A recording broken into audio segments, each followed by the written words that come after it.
Air Force Base nearby. There's Kevin Harvick, the pole sitter, who's won here twice, getting ready to roll in Vegas.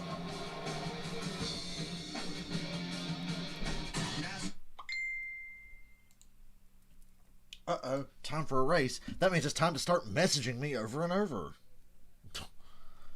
And guess what? I'm not fucking responding for a long while because we're here to watch a race. I miss the days when I could just peacefully kick back and watch a race. No, wait, I still do that anyway because I just ignore people.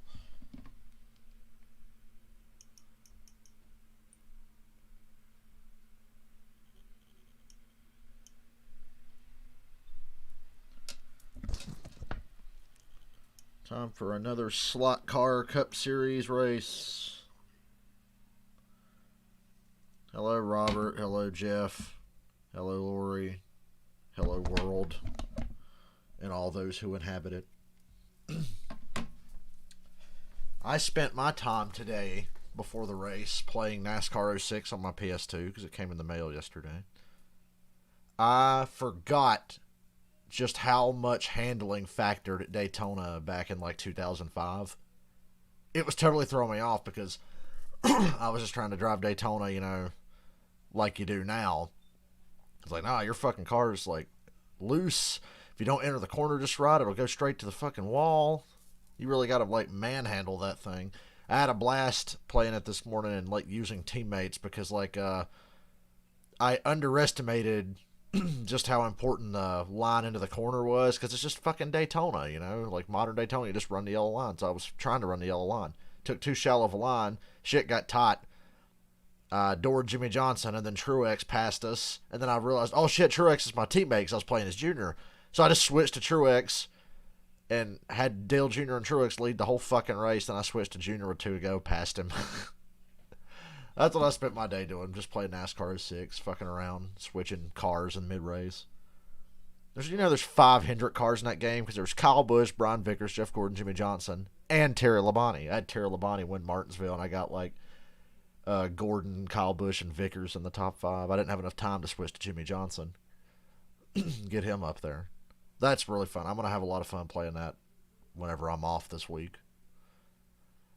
I'd like to be off tomorrow. I don't know if I am, but I guess I'll just find out later. I don't feel like asking right now. I am picking Kyle Larson today.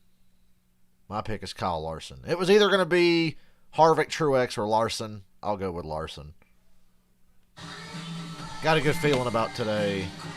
I wish this bitch would shut up for 5 fucking seconds. Stop messing with me. So, Kyle Larson today. That's the pick. Now start the slot cars and let's fucking go. At least there's tire wear. We've raced against Jeff Gordon. We've heard him announcing. He's done well at the racetrack, but he has some other interests that we sent Tom Rinaldi to find out. Oh my God! Can we just start the damn race? That is for me. I can't wait to get up in the booth. This is where I belong. What drove him? So now we're watching a Jeff Gordon documentary. Around all those tracks, hey, that's 2005. That was Martinsville 05 they just showed. You know that Jeff Gordon is an exceptional breakdancer?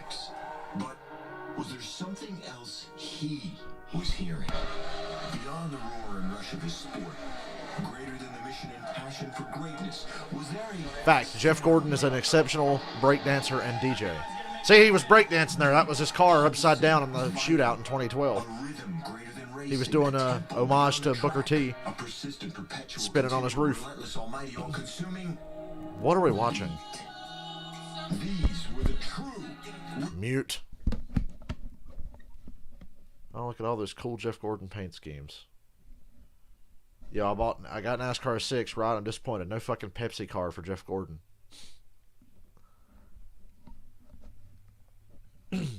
Yep, Larson's the pick today. I got a good feeling about it. I got a good feeling. Like that shitty song they're playing right now that I muted. Because copyright. Yep, that sure is Jeff Gordon and Clint Boyer under strobe lights.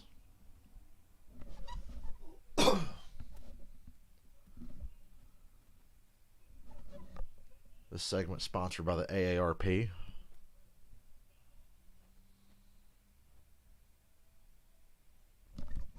Okay, now we can watch a damn race. I can just see him hanging out in Vegas with the baby and Hobo G or I don't know. Anyway, hey, the weather. What are you looking for today? These overcast It's cloudy. clouds mean stick grip. They're going to race side by side long time. And we're getting ready to race in Vegas. Glad you're with us. Oh my God, it's gonna. I'm kidding. It's not gonna rain. And now, here to say the most famous words Schedule all the. That was really smart to schedule a bunch of West Coast races together usually because. quarterback. Oh my God, it's Derek Carr. He's the Las Vegas Raiders quarterback today. Oh my God, that one kid looks just like him. Yeah, take a picture. Derek Carr, Las Vegas Raiders quarterback for today. That might change in the coming months. But there he was. I like Derek Carr. Now we can get into a whole football discussion. Derek Carr is going to go the way of Matt Ryan and Matthew Stafford. Be really great, but just be underrated and disrespected because he's on a shitty team. That's his career path, the Matt Ryan, Matthew Stafford, Dan Marino special.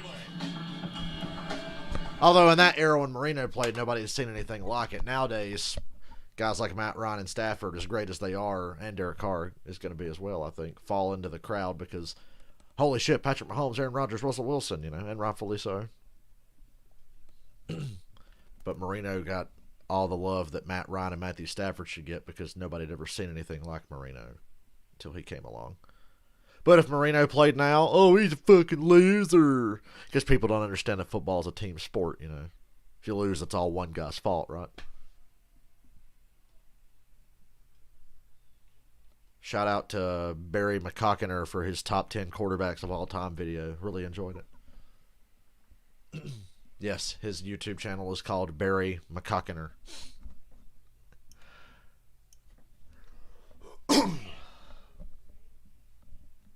He makes some really good YouTube videos if you're a football fan. It is fucking cool outside. I got the window open. Because I got these jogging pants and I want a reason to wear them. Because they're comfortable. But it was kind of warm in here, so I opened the window and it's cold as fuck outside today. Okay, NASCAR.com. You gonna let me click on the leaderboard or are you gonna keep moving the page around on me?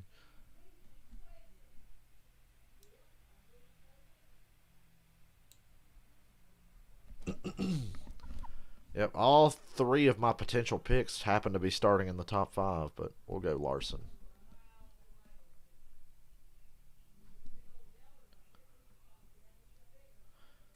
Competition caution at lap 25, even though it's not needed because the track is well rubbered in. There hasn't been a fucking drop of rain, and we've had 2 races here this weekend. So, but whatever, NASCAR. Our 2 scheduled cautions we already have every week are not enough. This has been your weekly fuck competition cautions and stage cautions rant. Wouldn't be a stream without it. Hey, there's Haley Deegan in that commercial.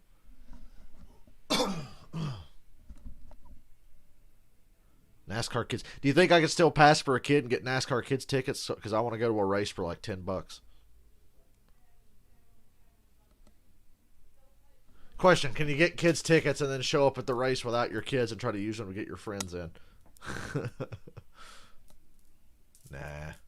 They'll be like, you're not a kid. It's like, no, he's got a pituitary disorder. He's like a kid, but he's like 6'5" and has facial hair. Let me in, dude. I bought my NASCAR kids tickets. It's been more than 10 years since a non-champion has won in this town. Recognize him? Hey, Carl Edwards. Years. 12 races. You better guess Horse-faced loon. He was pissing me off at Talladega in NASCAR 06 this morning. that's me.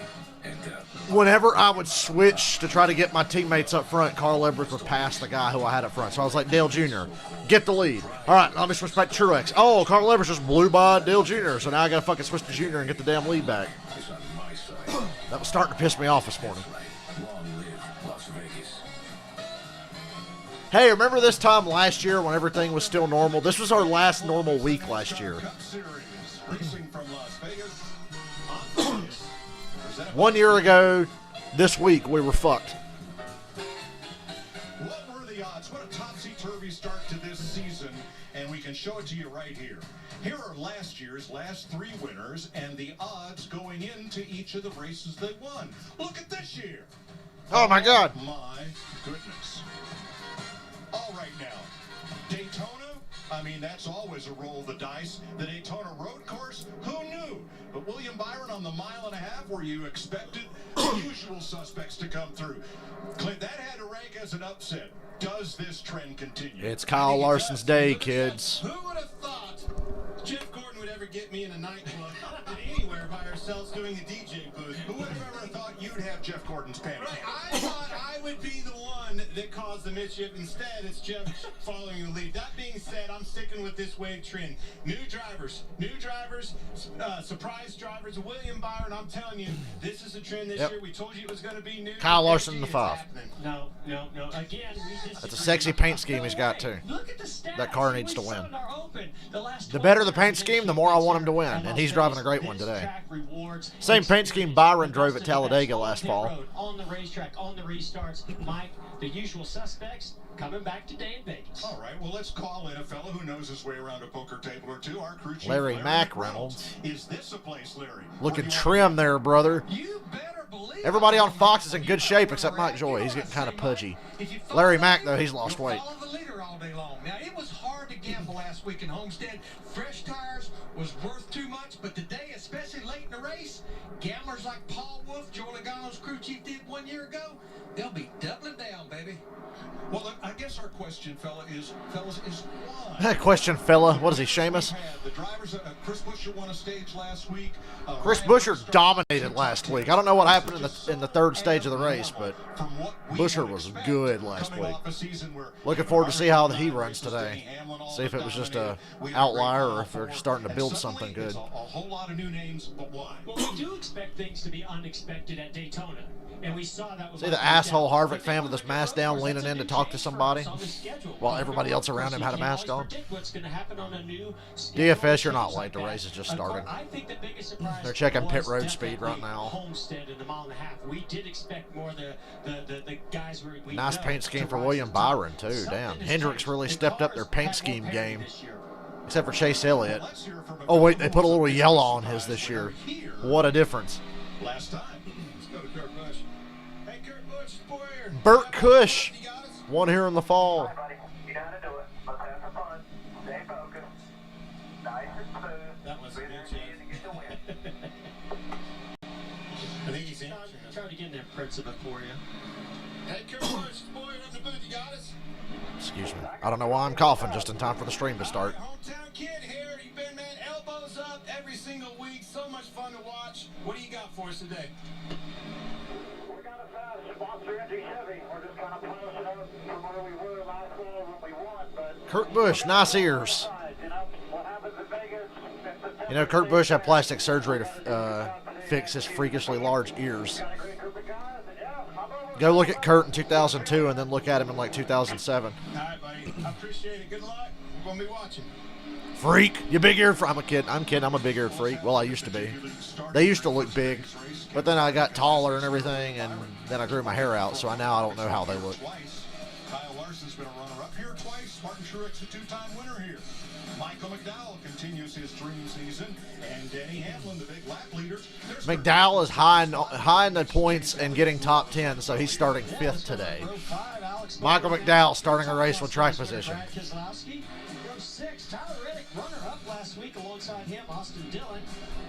And then row 7, Ryan Newman, boy, those Roush Fenway cars are strongest here. But how about Kyle Busch, 2009 Las Vegas winner? Row 8, Joey Logano won this race. Joe Logano fluked into a win here last year, which is what he does best. Hey, I like row 9. How about this one? Ricky Stenhouse Jr. and Chris Buescher. These guys were both up front last week. Looked good in Homestead. Row 10, Ryan Preece and Cole Custer. Cole Custer come on. Daniel Suarez in the awesome Camping World car. Ryan Preece's car is hideous. Look at that thing. Daniel Suarez. Ugh. Very impressive out of That car just looks sour. It's yellow with green numbers. 14, Chase Briscoe and Bubba. How about Bubba? Hope we can see him today. We're going to have to see some guys stepping up today, and I think it's Ryan Blaney's opportunity to do that. There Keep your eye on Ron Blaney today. Matt DiBenedetto as well, not having a good year so far. It's only 4 races in. No matter what happens to Michael McDowell the rest of the year, the fact that he's got a win in 3 top 10s now, it's already cemented as his career year. He could have 33 shit races now, and it wouldn't matter. Here's the balance of our starting field. Let's check in with Regan Smith. Well, like Ryan Blaney starts 26 today, but the good news for him is he nearly won this race a year ago. They resorted back to that setup, which is the Oh, what a great finish it could have been last year with Alex Bowman and Ryan Blaney before a bullshit caution. First, but there was a lot more to that story. He led a combined 123 laps, won 3 of the 4 stages. Mike, I think that speed is back today. All right, we'll see. As the 2021 Toyota Camry TRD pace car leads the field toward green and heads for pit road. Yay! Sellout crowd here in Las Boogity Vegas. oh wait, we don't do that anymore. Rules. And here we go. Green Damn, that's a lot of people in the stands. Jesus. Nice push from Larson to Harvick. Hey, fun fact. Whoever leads the first lap in a cup race at Las Vegas has never won the race. So go Harvick. Go ahead and lead this lap, buddy. Keep the trend alive. God, Keselowski 3 wide outside off of 2 around Elliott and Bowman. Larson, no. Larson, don't lead this lap. You're my pick. You can't do that. William Byron, Harvick, Larson 3 wide for the lead. No. Go, Byron. You lead the lap. You lead the lap. Yeah, William Byron leads the lap. My pick did not. Yay, whoever leads the first lap at Vegas never wins if the trend holds up. Now, that's a hell of a first lap. My God, they're still 3 wide per second. Larson, Harvick, Truex. Harvick's car looked really unstable. Larson to second, Truex third. Byron's got the lead, picking up where he left off a week ago. Bump draft down the back. Truex to Larson. Boy, it's happening fast. Keselowski's making a lot of aggressive moves too. Truex to the outside of Larson for second. This is why I almost picked Truex, but for the sake of a couple of extra dollars, I said, give me Larson.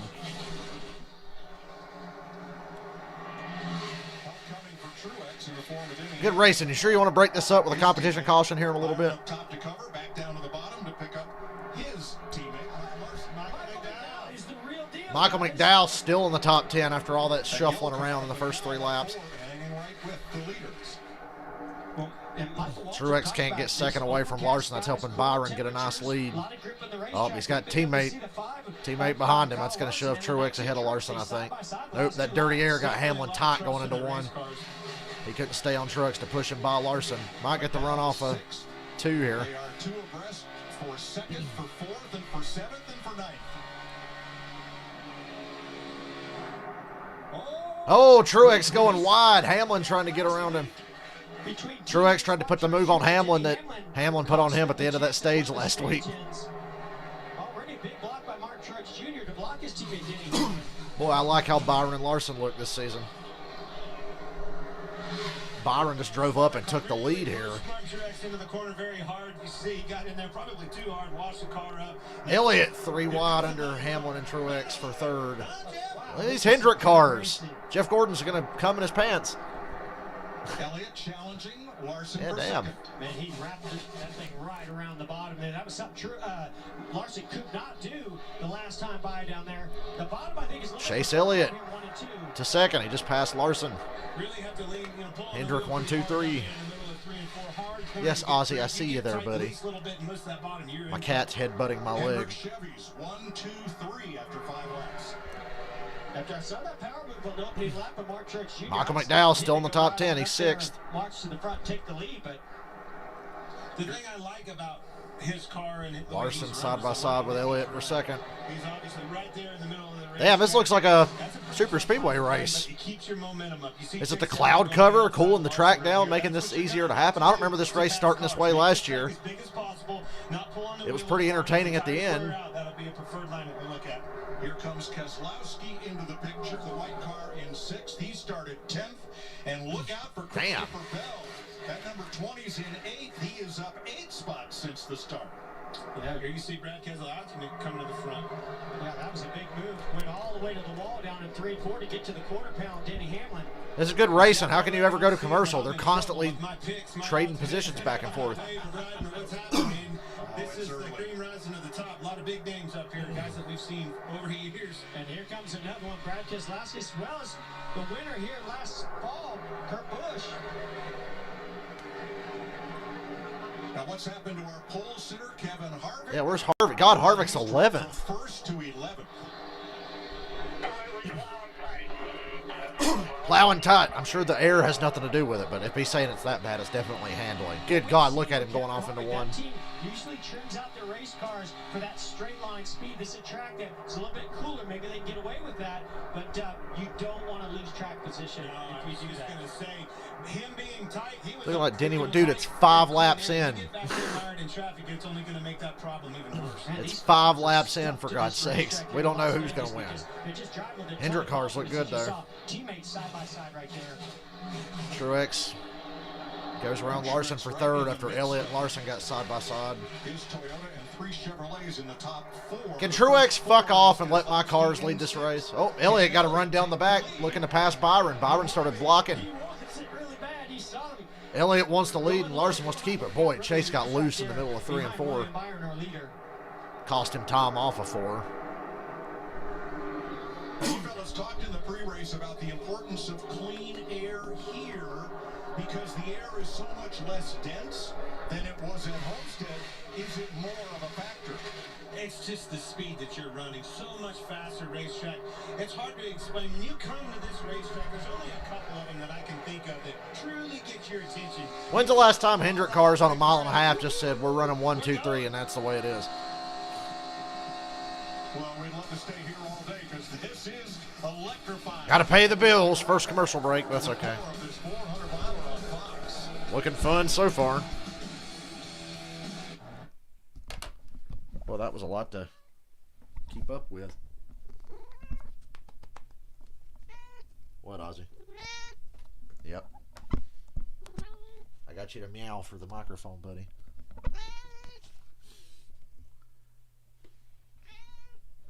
Yep. That was my cat. Got to watch the leaderboard during commercial. They were shuffling around so much that there might be a lead change here.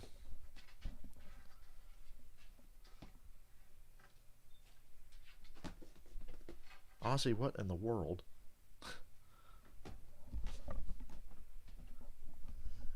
Am I going to have to get some milk to soothe my damn throat because I'm coughing a lot? Need some fucking, like, honey or something. Is that what, like, singers use? Like, Axl Rose would, like, use honey to soothe his throat? Warm tea. But tea without sugar is fucking dog shit, but I don't drink or eat sugar anymore, so... Yeah, Hendrick 1, 2, 3. This is how I want this day to go. I could watch the next 250 laps or whatever of this.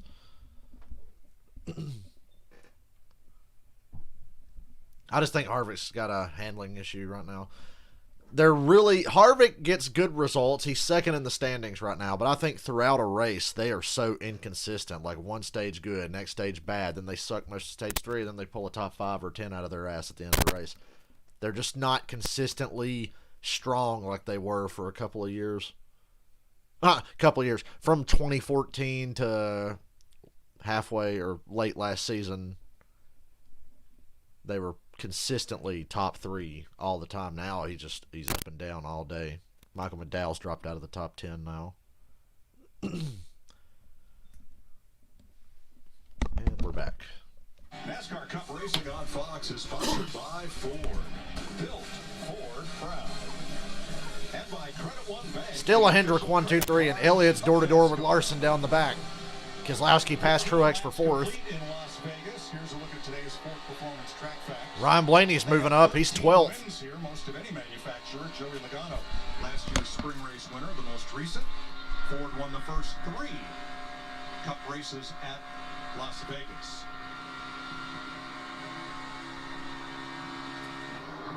You're riding with Brad Keselowski there, who's made it up to 4th place from 10. And during the lineup, we talked about Ryan Blaney, who started back in 26th, and he is about to crack the top 10. And Matt D right there with him. You know, I mean, you got people moving all over the place. You knew that's what's going to happen, but you're also having some off the pace. Harvick, Newman, these guys are in trouble. The big mover's Ryan Blaney there. Ryan Blaney and Chase Elliott. Kyle Busch has gained some ground. Jamie? Yeah, how's Kyle Busch, how's Kabu running? It's fun playing NASCAR 06 and driving his Hendrick car. Kyle Busch 17th right now. Truex back by Keselowski for 4th.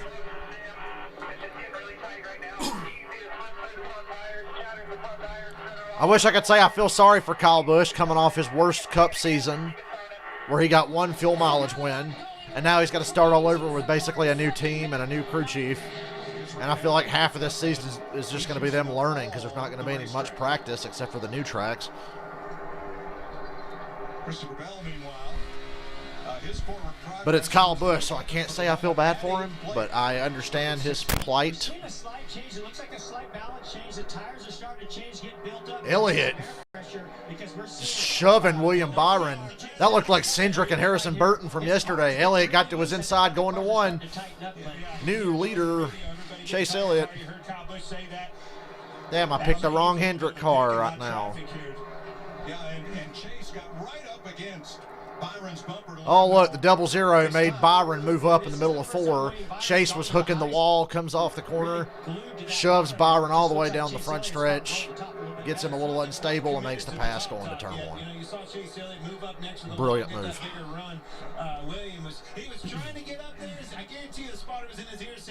We got less than 5 laps to the competition caution now. Now we're 5 laps away. Thank you, Mike Joy. Competition caution. As in most of these races, because there is no practice and no qualifying, they'll have a caution at lap 25, so the teams can check tire wear and other adjustments. And some of them are really, really wanting them 5 laps to get behind them. Harvick's back in the top 10. He's up to 9th. Our top 3 guys are like, no caution. This guy's about 12th on back are saying, I can't wait to make some adjustments. Kevin Harvick started pole. And DiBenedetto's moving on up. Remember, DiBenedetto, he finished 2nd here last year, had a strong race. Really wished he would have won that race. Either he got a top 5 here last year. I can't remember if it was 2nd or not. I noticed on the starting grid, Jeff, that car wasn't as trimmed out as I've seen in years past. That being said, I wonder what that's doing to his race car. I think it's making him really tight right now. He's talking about being... Good call on putting the 5 on Elliott here. I was kind of turned off of Chase after last week, but he is good here. Hasn't gotten the finishes to show for it, but he's pretty good at Vegas. And has gained 15 positions since the drop. And yeah, they're talking about Ryan Blaney right now. He's about to crack the top 10 here. Started about 25th or so. Ryan Newman is one who will appreciate the competition yellow. He's fallen to 27. Ryan Newman's really struggling. Now the starting lineup is set by a matrix. It's a mixture of a matrix. Keanu Reeves chose the starting lineup. Well, thank you. Point standing position. Well, bro, you totally got the pole. Of last week. Let's face it, it's a matrix of Bob Pockers. That's what it is. That's right. Shout out to Bob Pockers. He always figures out the starting lineup before NASCAR does. Blaney in the top 10 now. Good to see. Top 10. And doing it wherever they're not. That's a good handling race car. He doesn't have to run any particular line. He's passing cars everywhere. When you have a fast race car, you can go. And we're a lap away from the caution now. We're on lap 25. So you talked about the top and then the tippy top. Yeah. I've always said it. Even in the radio, man, he's running the top. All right, is it the top or is it the top? There is a difference. The tippy top is when you can't slide a piece of paper in between your right side and the wall. That's pretty high right there, man. It's a tippy top. Blaney going to pass Harvick down the front here. Will he get him before the caution? Yes, he will. Looks real racy today. Put it out. This is the competition caution. All right, we're all saved by the competition caution. You don't know Kung Fu. William Byron led 19 laps. Chase Elliott's been out front for the last 6. As we said, a sellout crowd here. Slow this race down with an unnecessary caution. We're having too much fun here. Got to put a stop to this shit. They had no trouble selling tickets for NASCAR's return to Las Vegas this weekend. Look at the stands. Jesus Christ. It's a COVID outbreak waiting to happen. I say that as I'm like happy to be going to Darlington in May. Caution. Let's check in with Larry for today's race strategy, sponsored by Liberty Mutual. Yeah, Mike, I think you'll see everybody come here and get 4 fresh tires. You want to look at the wear on the rights as far as the left, but you don't pit anymore in this stage. After this caution, you'll run it to the end. Now, Oh, I love how the odds shift as the race goes on. When do they cut them off? Halfway through the race? But cautions, Mike, can certainly change my Liberty Mutual race strategy. Okay? His Liberty Mutual, not just any strategy. It's his Liberty Mutual race strategy. All the way to lap 267. 180, 80, and 107 are the stage lengths today. I'm glad you're doing the math, Mike. Let's keep a few. That track is well rubbered in and it's cloudy. It's like perfect for this shitty aero package. These tires up there is such an important thing. You've been going around here, not much brake. That's another thing you need to warm up. Warm your tires up. Make sure they're cleaned up so when you slide. Everybody pitting, obviously. BJ McLeod will be the free pass. 29 cars on pit road. This will get real busy, Jamie. A lot of teams were excited about this competition. Caution after the Yeah. tires early in the truck race and Xfinity Series race. They can check their tires.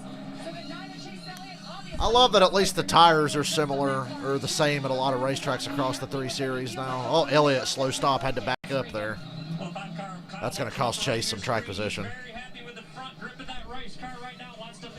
Slow stop for Larson. Looks like the rear tire was slow a little bit. Just a little bit too free in the middle right now, the winner from last weekend.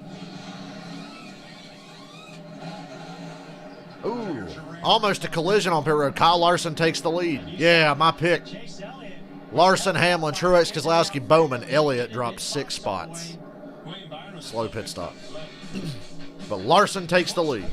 Racing in Las Vegas. We're under the first caution of the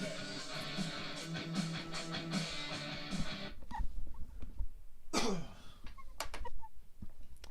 Oh yeah, The Walking Dead's tonight. Hooray.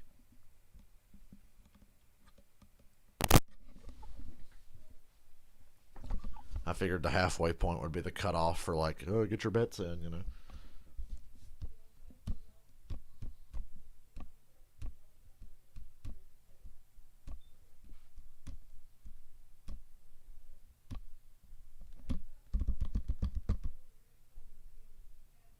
Yeah, let me go grab something to drink. Get some fucking milk. My throat is really scratchy.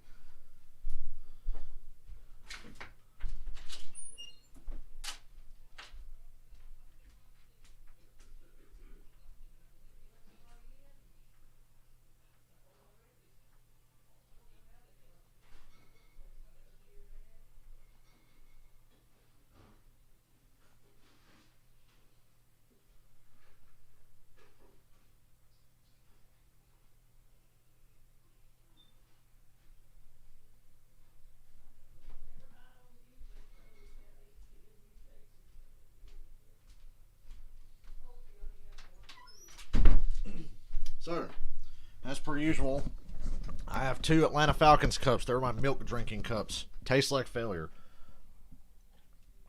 This time I'm drinking out of the Red Falcons cup. All that failure. I can taste those crushing defeats in the playoffs. And those late season collapses. Give it to me. Gulp, gulp, gulp. Is it funny that I was kind of sad that the race was coming on because I had to stop playing NASCAR 06?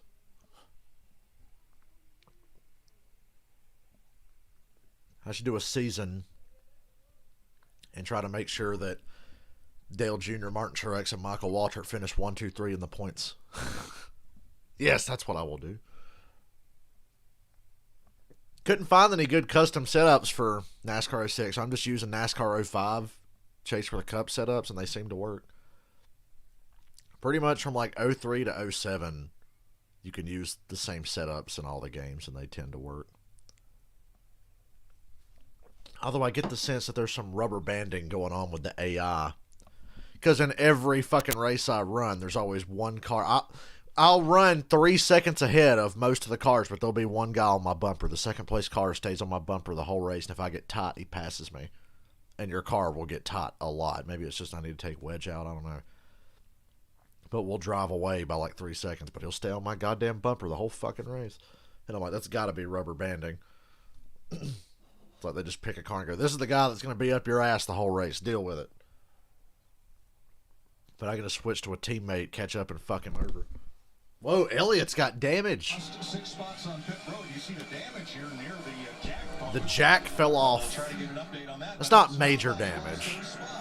He slides into his box. He said it was very slick getting into the box, so he's very deep there instead of stopping shallow.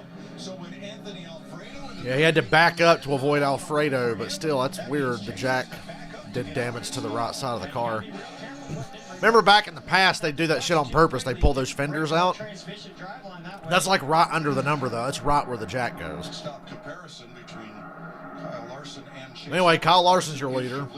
Broke up this Hendrick group now. It's Larson, Hamlin, Keselowski, Truex, then Elliott and Bowman. All right, we're coming to green after the competition yellow. Pace car is in. I can't wait to see Kyle Larson win again. As strong as he's running this season, he's going to win again.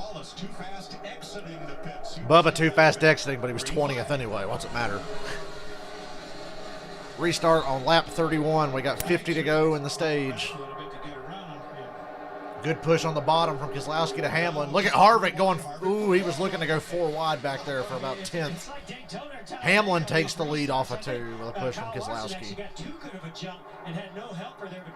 Damn it, I was enjoying that Hendrick gangbang at the front. Got to get it back. Harvick's got a pretty significant rub on the left front. That's not just pressures. When you see tire rubs from the pressures being down, it's on the rear. He's got a front left tire rub there. We see it every time. Here Almirola jumping out of the gas there, 3 wide in the middle. And the slightest contact, and you're cutting the tire down. Denny Hamlin just became the first car not owned by Rick Hendrick to lead this race. Hey. Larson side by side with Keselowski for second. Brad's driving hard. And he was making a lot of big moves, like Boyer just said. Now he's got the track position to show for it. I think you're seeing more of that as things get compressed here at the end of the race. These restarts get more important. Hamlin got really tight there. It's going to open the door for Larson. But Hamlin's going to get a draft from Keselowski. He's going to keep the lead. That was Larson's chance, but he didn't have a pusher behind him down the back. This looks like a super speedway race. All but running around here wide open throttle on express tire. We talk about Hendrick Motorsports being strong. Well, their 4 teammates joining the club now. Here's Matt DiBenedetto's in the top 10. He'll show me for talking shit about him. Put me right back in the seat. You get out there in clean air like that, wide open. Go, cat, go. You get back there in 10th, 15th lane, you're lifting, you're out. I wish Elliott would shoot to the bottom here on the straightaway and shove Larson by Keselowski. That's costing Larson the lead. Hamlin's just riding out front because every time Larson's going to get there, he gets side drafted by Keselowski and has no pusher behind him.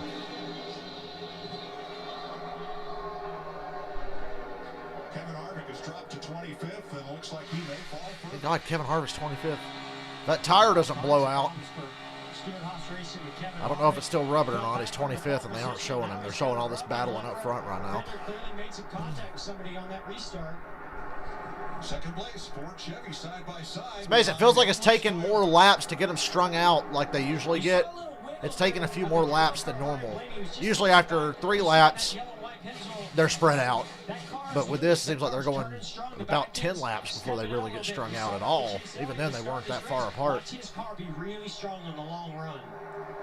Just seems like that car when it's turning strong. 3 wide, Bowman, Blaney, Truex for 5th. 3 wide. I mean, it's not stopping him from now Byron enters the conversation. Chase is under Keselowski for 2nd. He cleared Larson down the back. Brad Keselowski is beginning to annoy me. I feel like I'm back in 2014. Something to get back. Clear back in 8th place.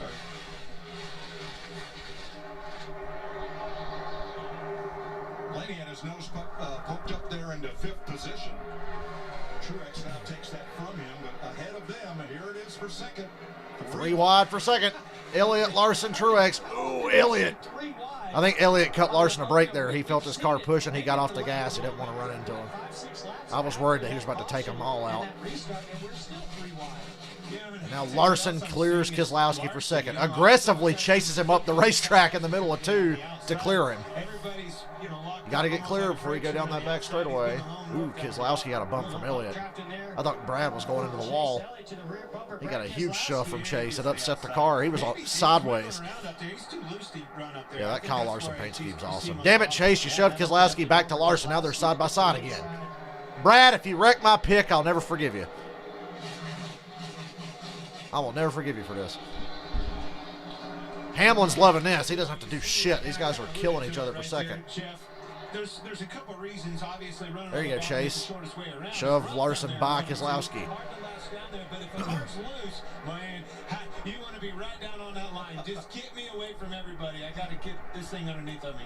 Now, that's a sign of spring right there. Ryan Blaney there in bright, daffodil yellow. He is not daffodil yellow, lovely. In the top 5 this season, here he is. It's a good time to do it. Boy, and he's come from a long way back, too. So oh, Keselowski almost busted his ass. Chase Elliott just passed Keselowski on the outside for third, and I thought Brad was going to bust his ass. We got a lot of close calls already. Hey, Ryan Blaney's in the top 5. They were just talking about Blaney. Now he's in the same frame with Keselowski, Larson, and Elliott. When you get like that at the speed that we're running. 41 laps complete in the Pennzoil Las Vegas. This is some juicy racing right here. Denny Hamlin out in front. We like what we see. Well, today I agree with you. I like what I see. Still a little harder to pass the leader than it should be because I feel like Larson and Elliott are both a little better than Hamlin. Hamlin just had a good pit stop and got a great shove on the restart. Byron's fell off a little bit, but I just think Blaney's gotten a lot better and Keselowski has too. Cool stuff. I'm enjoying my Sunday afternoon.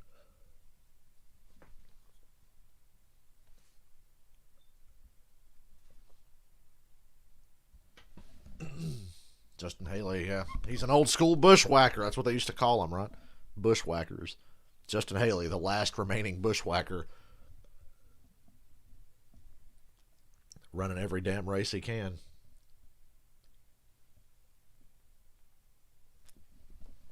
Chastain was doing that a lot the last few years. Because the rule is if you have 5 full-time years of Cup experience, you can only run 6 Xfinity races. But since none of those guys have the 5 years of full-time Cup experience just yet, they can run whatever the hell they want. We're trying to get them Hendrick cars back out front. Right now it's still Hamlin, Larson, then Elliott. Alex Bowman just passed Truex. He's 6th. The racing's so good, I feel compelled to watch the leaderboard during the commercial.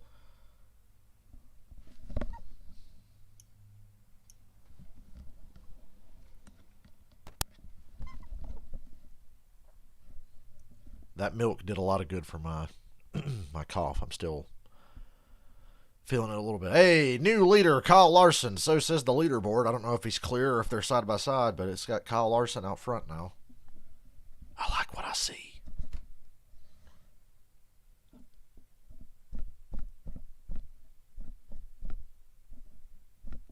Keselowski to 3rd. On Fox is sponsored by Coca-Cola Zero Sugar.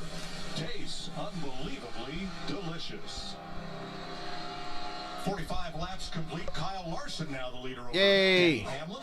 And you still have time to enter Clint's new Stage 2 contest for your chance to win my money. Part of $10,000 guaranteed. Money. Super 6 app for free. Answer 6 questions about Stage 2 for your shot to win. Can you get Clint Boyer's big dumb face off the screen and let me watch the race? Caution's out for debris, so let's Oh my God, a debris caution. And we have a caution. Bubba Wallace coming to pit road. Something has broken on the 23.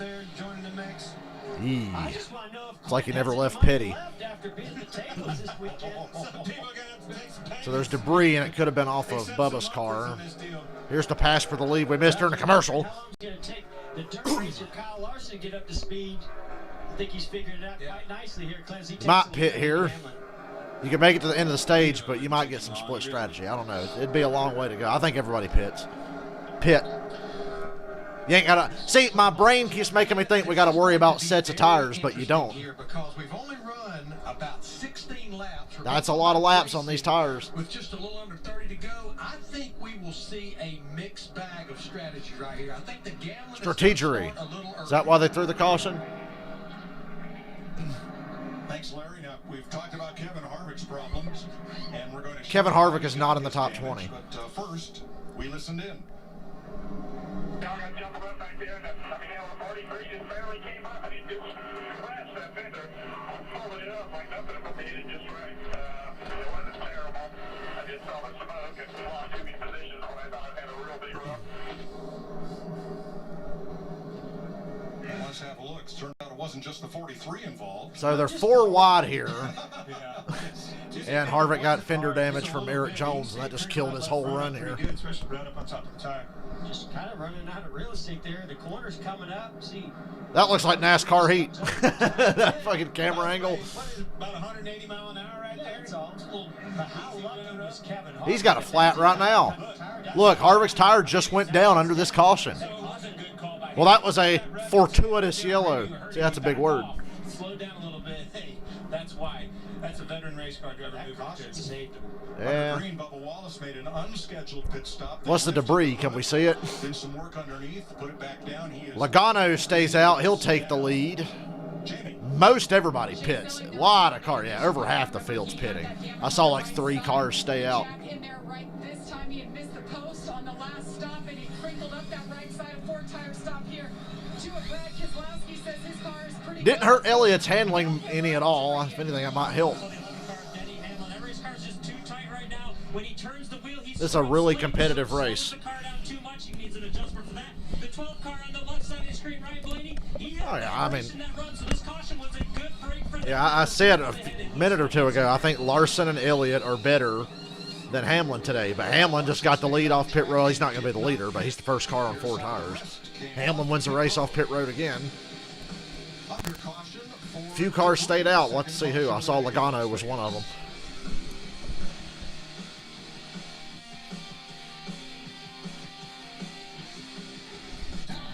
Logano, they're just practicing for his bullshit win when he stays out with 10 laps to go and there's 35 cautions to shorten the run to 2 laps, and then there's a caution at the white flag and he wins under yellow.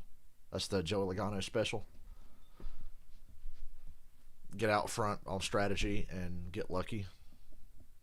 This is their dress rehearsal. I feel like there's too many laps left in the stage for this strategy to work for him right now, but just dress rehearsal. What they're going to do right now is learn, can they hold them off for a few laps on older tires. There's 16 laps older tires than the guys that just pitted. So I think this is an experiment here for Logano. I know Tyler Reddick stayed out, I'm pretty sure. And yeah, Larson too, wow. Larson, Logano, Stenhouse, and Reddick definitely stayed out.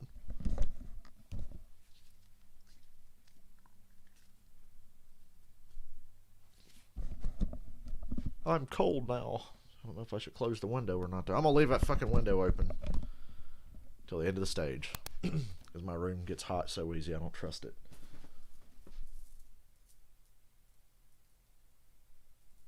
Can't wait till my food gets here later. My dad's cooking out. He's making like hamburgers and shit. But I'm here watching a race with y'all, so I ain't going. So they just gonna have to bring me some back. Michael, that's a Team Penske thing. Even back, I've said it over and over. That goes back to the Ryan Newman days at Penske. Just strategy wins. They're fucking brilliant at it. Ryan Newman was. Hell, Keselowski was with Paul Wolfe. Logano was with Todd Gordon. Now they've swapped crew chiefs and teams around, and they still both do it. Paul Wolfe is a master at that. He's Logano's crew chief. So yeah, there you go. We got 5 cars stayed out. Larson, Logano, Stenhouse, Reddick, and Austin Dillon. Everybody else pitted. They'll have 16-lap fresher tires. Not sure about Larson staying out there. but at least he's the leader, so he's in the best position of the guys that did stay out.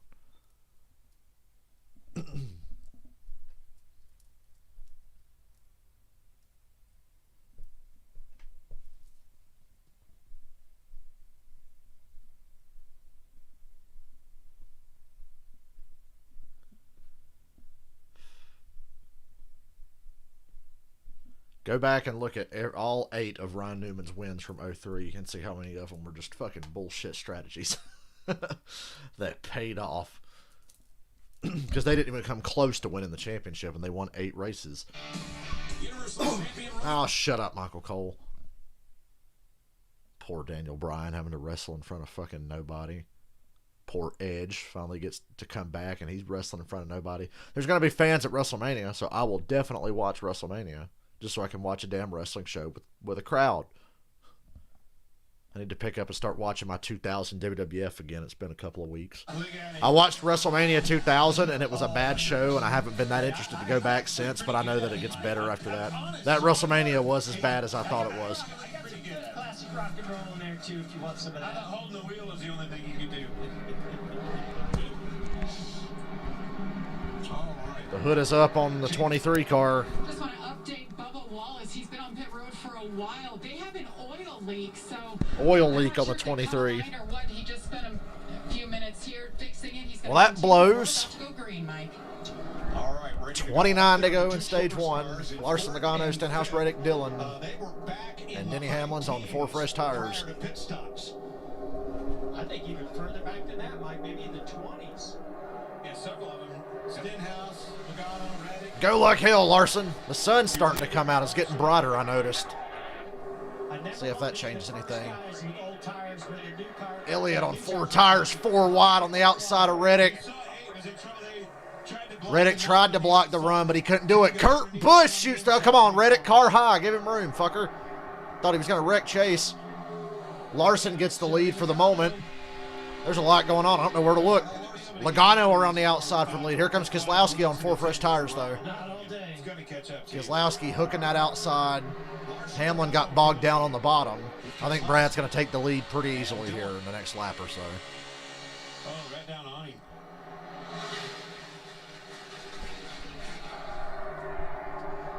Crazy racing. All over the place. Keselowski swoops to the bottom. Ooh, give him room, Larson. God, Brad's like below the white line in 3 and 4. Gonna make them tires work. 3 wide for the lead coming to the line. Wow, 3 wide for second behind him. What the hell is this race? 6 cars, 3 wide, 2 rows deep. 3 wide, still for the lead. They're still 3 wide. Yep, they're still 3 wide. Them new tires ain't as dominant as I thought they'd be because Larson and Logano were passing Keselowski on the outside. Chase Elliott's made a great run through the field here to get his track position back. Stenhouse is fading big time. Still 3. They've been 3 wide for 2 fucking laps. They have been 3 wide for 2 laps for the lead. 3 wide for second behind them still. Is this sustainable? Oh, Kurt Busch, hang on, hang on. Ooh. Logano out front for the moment, and they're still 3 wide for the lead. They are still 3 wide for the lead. Still 3 wide. I'll let you know when they're not. Still 3 wide. Yep, they're still 3 wide. They might be about to be 4 wide if Elliott takes that run to the middle. He doesn't. Okay, now Logano takes the lead, and they're 3 wide for second. Oh, Logano loves this. He's got older tires, but that dirty air is his greatest weapon. Nobody manipulates it better than Joey Logano.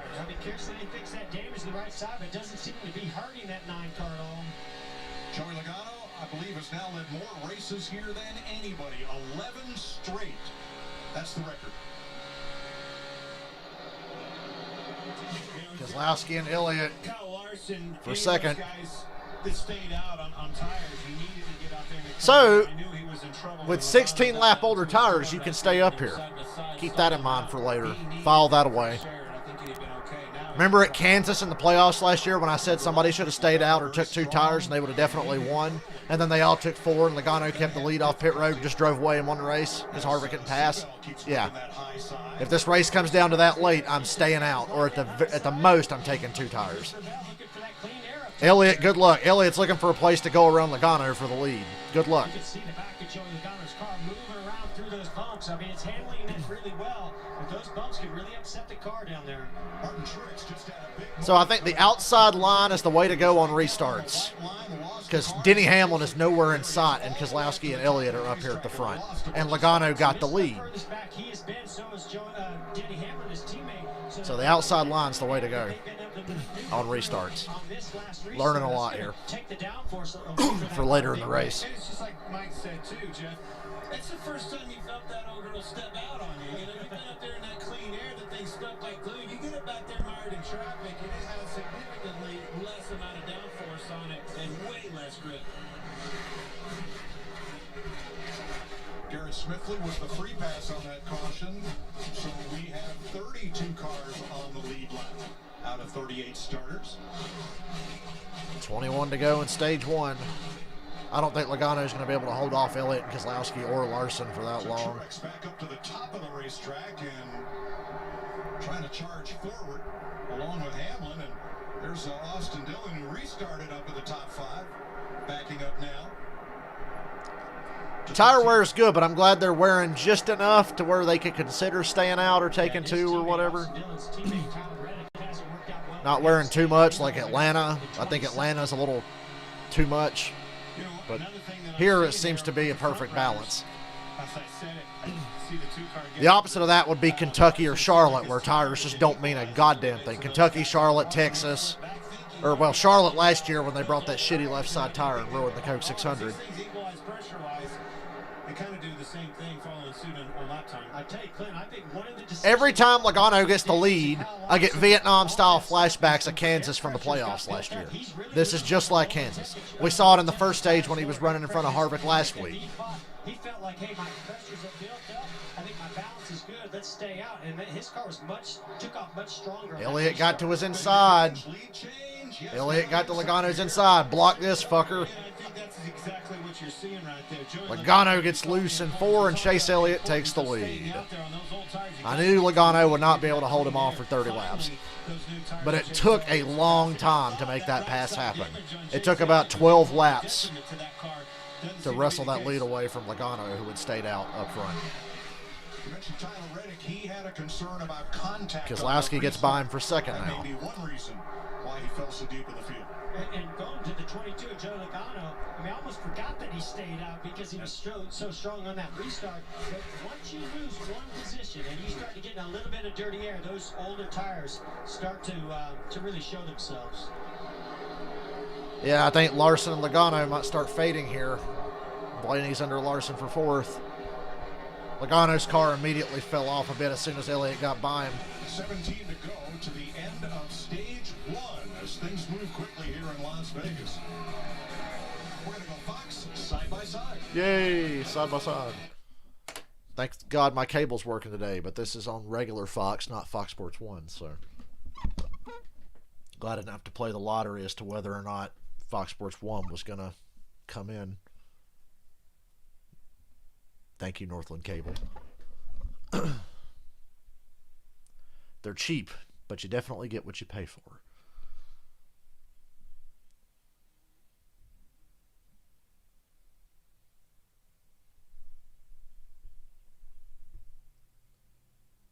Oh, the painful silence. They're doing the camera at the wall right now. Onboard camera. That's what I do during commercials. Give you sound effects.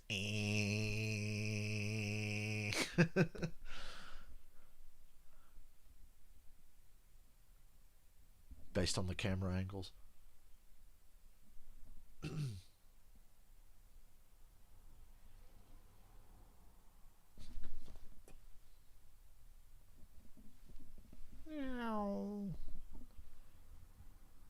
Yep, Larson has dropped back to 7th.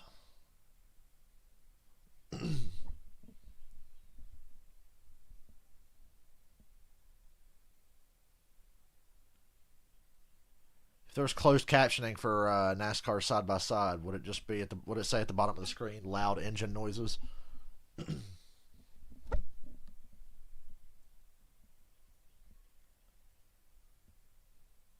Larson has dropped back to 8th.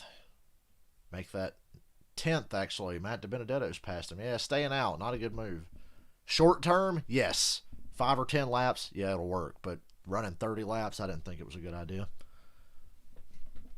But I suspect they were just trying to find out for sure.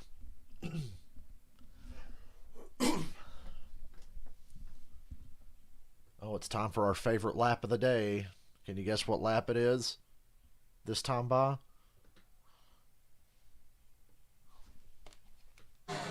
$69 laps. Very nice. Las Vegas on Fox, presented by Jiffy Lube. 68 laps complete. We got a battle for the lead right here. Keselowski's closing in on Elliott. Kyle Larson was the leader on the restart. Remember, he did not pit under that caution for debris, and here's what's put him back to 10th spot. And just rolling around the bottom, catches that white line. See the 20 of Christopher Bell gets to his outside. I don't know, it just seemed like maybe he got tight. He just had to check up. And here's your leader. Chase got really loose, and that's what got Brad to catch up to him.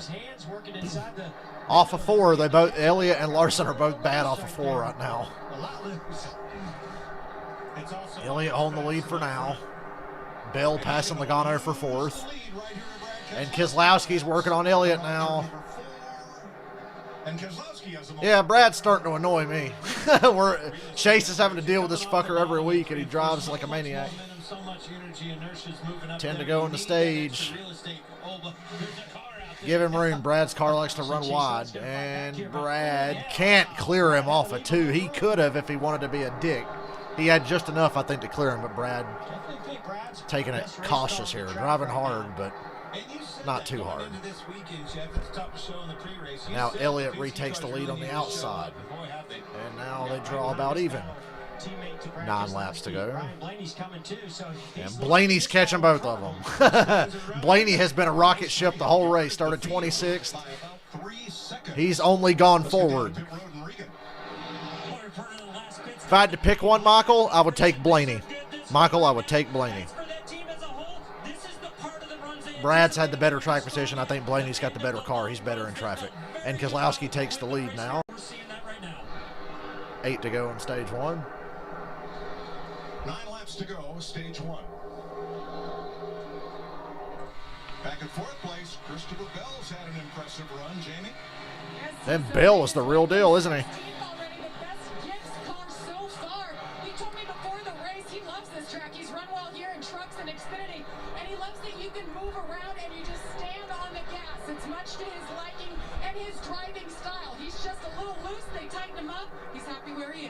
Now Elliott's under Keselowski for the lead. They're not done yet. I can't get over how hard it is to maintain the lead. I thought for sure Brad Keselowski, when he had the lead, he's going to pull away from Chase Elliott. Not the case at all. And they've actually swapped. He kept trying him on the And Chase clears Brad off of 2. Chase takes the lead back. He's got to the outside. Sooner or later to wear him down. Jamie? I actually talked to Brad this morning about today's race, and he said because of the way the cars are this year and the rules, he said it's going to be harder to protect the lead than years past. So he predicted this, and that's exactly what's happening. No kidding. And let me quantify why we are so incredulous about the quality of racing we're seeing today. Wait a minute. What did you say? Incredulous? If I said dumbfounded, would that help? Way better. I understand that. All right. Keep it down to our level. You got to dumb it down a little bit for me, Mike. I'm kidding. In September, the whole race, 267 laps, 20 lead changes. Today, 74 laps in, we've had 11 already, more than half of what we had in the whole race here last fall. Did they change tires for this? Is this a new tire? Incredible, the race that we've seen so far. This is making me want to go to the 600 now. There's one that's wishing they probably didn't. Should I go to the 600? I'm thinking about it. You got to learn that, and this is a good time to learn that. Watching these mile-and-a-half races closely until then. I love all these cameras we've got on this 48 car with Alex Bowman. Roof cam, visor cam. Upper can. Watch this when he goes into the corner and see where he runs right here. It gets very rough when you go over the top. Bam. And it's exactly like that, too. Very violent in the car. Feels extremely rigid. Bam, bam is exactly a good term for that because that's what it feels like. This thing is... That's incredulous. I mean, incredible. I'm not hearing much throttle lift. I know that. Sixth place. William Byron coming back toward the front, chasing Christopher Bell. By the way, we had penalties on that last caution on pit stops. Safety violation for Chase Briscoe. Daniel Suarez, his crew was over the wall too soon. And Bubba Wallace, who has some damage under hood, pitted too soon. So they all restarted at the back. There's Bubba with that camo paint job that he helped the Columbia folks design for that car. These guys are getting... Side by side for the lead with 2 to go on the stage. Brad's got to his outside again. Move up top, get that momentum off the corner, get a big run, and use the draft on Chase Elliott. Chase Elliott stuck to the bottom. Brad gets the big run down the back. Right there and blocked, but he didn't because he wanted to stay on the bottom. Gave him that outside line. 1 to go on the stage. Brad's going to clear him. There it is. Slower car that effectively air to the car, the 9 car of Chase Elliott as he was wanting to run that bottom lane. He had been wearing him down for a while, but wow. Yeah, Jeff, that lap car that was like 10 car lengths ahead had nothing to do with it. Those guys holding on, going for that stage point. That tells you how Jeff salty. A fucking Brad Keselowski passed a Hendrick car for a stage win. Of stage 1. Keselowski up by 4 tenths. Elliott second. Blaney, Hamlin, Bowman. The top 5. Brad Keselowski. He's looked a lot like Dylan Kwasniewski this year, but he wins stage 1. For that last... Remember Dylan Kwasniewski? Wasn't he dog shit? There they are on the right of your screen. Damn. Photo finish for 10th in stage 1. Stage point over Kurt Busch. How close was it? We like what we see. A couple feet, a couple inches. What was that noise? You guys hear that? pretty good side of that right there. I was thinking it was closer. Man, I'm happy for Brad K. This race is wearing me out. I forgot my suit. And that was only stage 1. It's kind of hard on a guy being on the road by himself. Brad K brought it for me. Oh, how nice. Is it finally going to become the best season ever? His first stage win of the season. Yeah. Oh, that's bullshit. They don't drive without their helmets. Although back in my day, I'm kidding. No, boomers, they didn't drive without helmets back in your day, although they might as well not have had them. Because they didn't have any head and neck restraints, and they rode around with open face helmets.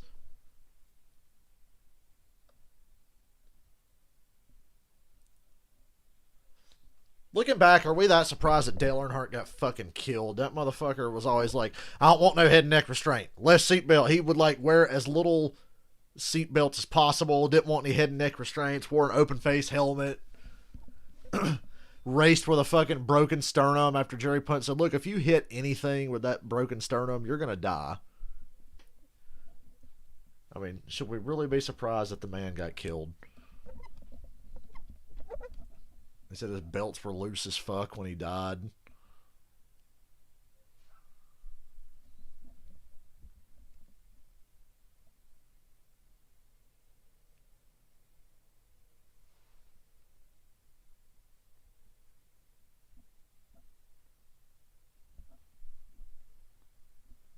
If I was getting in a race car, I'd want to be bolted down into that motherfucker. When they were like, back when they mandated you got to either wear a Heinz or a Hutchins, I'd have been like, give me both.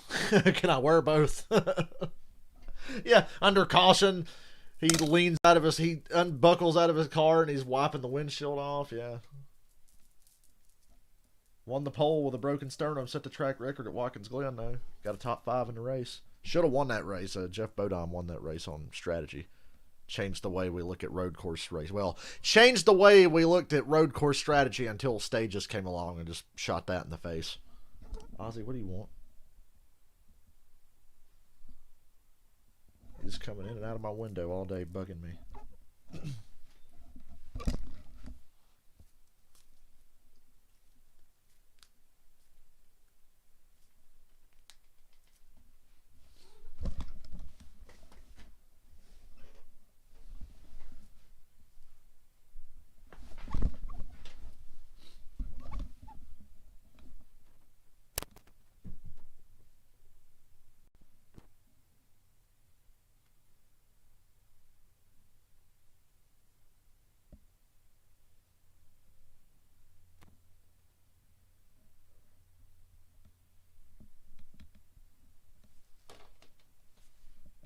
I'm waiting till after the race to find out if I'm working tomorrow for sure.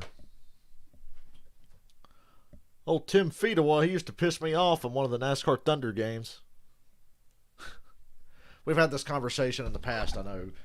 You ever had a NASCAR driver that pissed you off in a video game, and he pissed you off so much in the game that you started to dislike him in real life?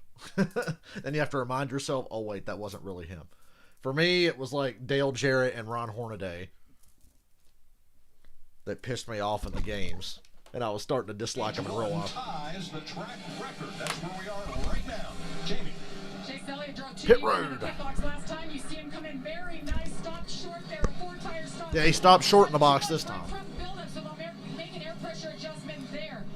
The 2 of Brad Keselowski pretty happy with the car on the long run, especially, he said. And then 20th, Christopher Bell having a really nice run here. Just a little too loose. They're going to snug him up with air pressure and 4 tires, Regan. Well, every car, Denny Hamlin, every car's too tight with the right front right now. Started off really bad in that run and came to him. The 12 car, Ryan Blaney, he needs some help over the bumps. The car's bouncing just a little bit too much for him.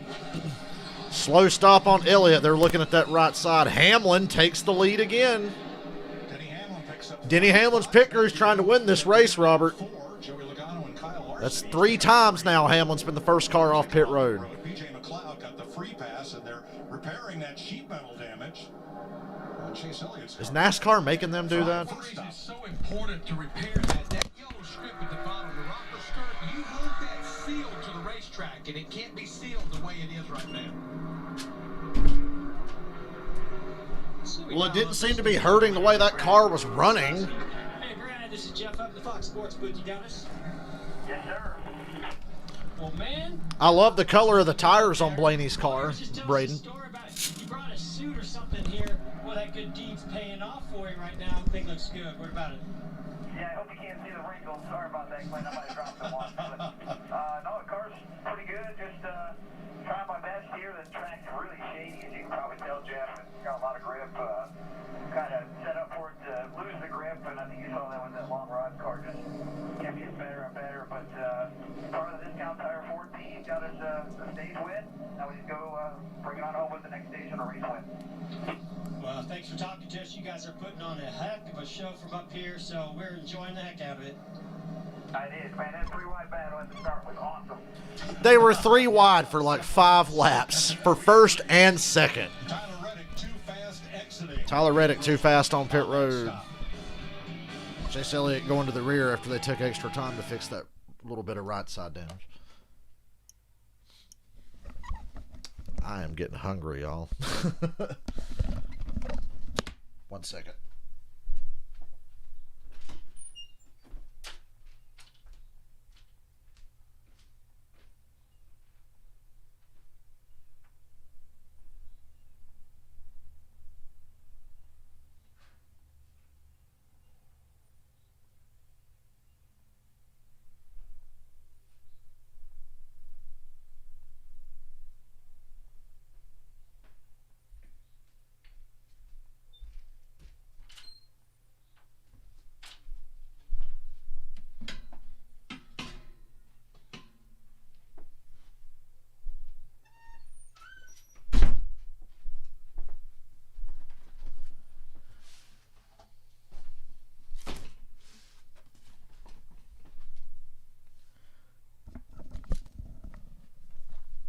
DFS, there's a lot of things people don't want to admit about Dale Earnhardt, and I'm a big fan of the man. Hell, I'm named after him, for God's sakes, and grew up a fan. Dale Earnhardt was a shitty dad and a dirty driver.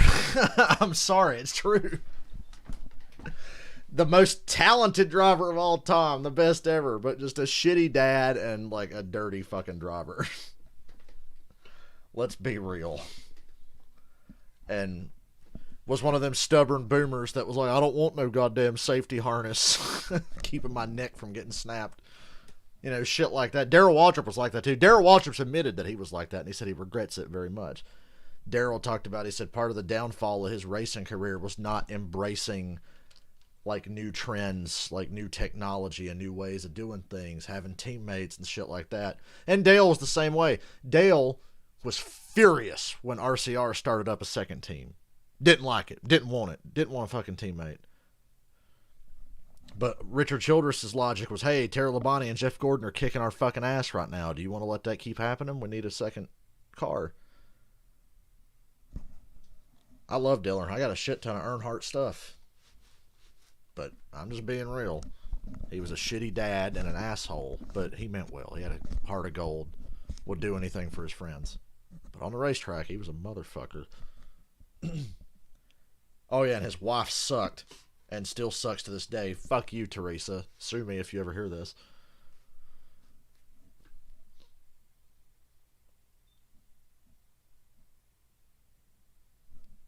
Oh, Bristol dirt footage. That is Bristol Motor Speedway, where first they put down a layer of sawdust, and then they brought in clay from several states and a Dr. Dirt from California to talk about the mixture of the soil. 2,000 truckloads of dirt down on that track. I'm old enough to remember watching Earnhardt win. And we're going to bring it to you. The conductor was orchestrating the dirt. That makes me feel old now that he's been gone for 20 years. Wow, I didn't get any dislikes for shitting on Dale Earnhardt there. Times have changed. We're the honest generation. Goodyear, more driven. Stage 2. Hamlin is the leader, thanks to his pit crew again. The first race I can remember watching was the 98 Daytona 500. Not overly happy with that car. Listen to this. Denny not happy with the car, but the pit crew's trying to win the race.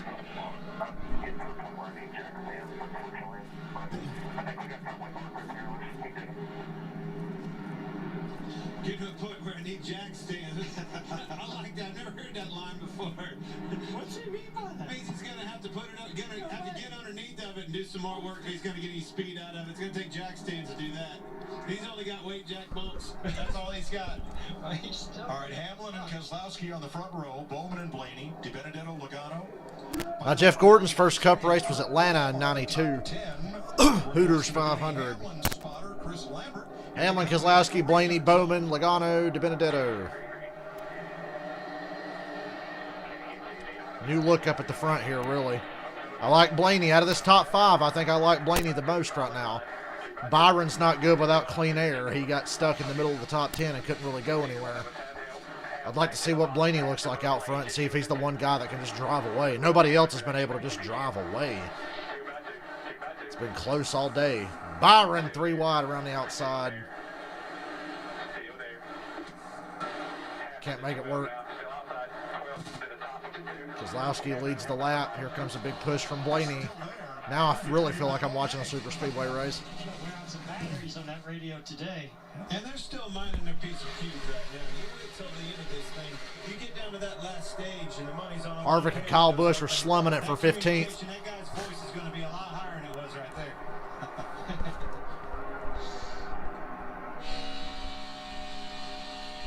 Side by side for third. Hamlin inside of Bowman. Didn't take Brad long to get. Now Gordon's first Daytona 500 was 93.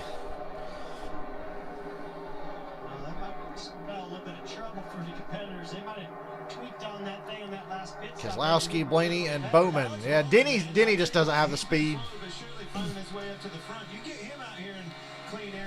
But his pit crew's going to try like hell to win this race.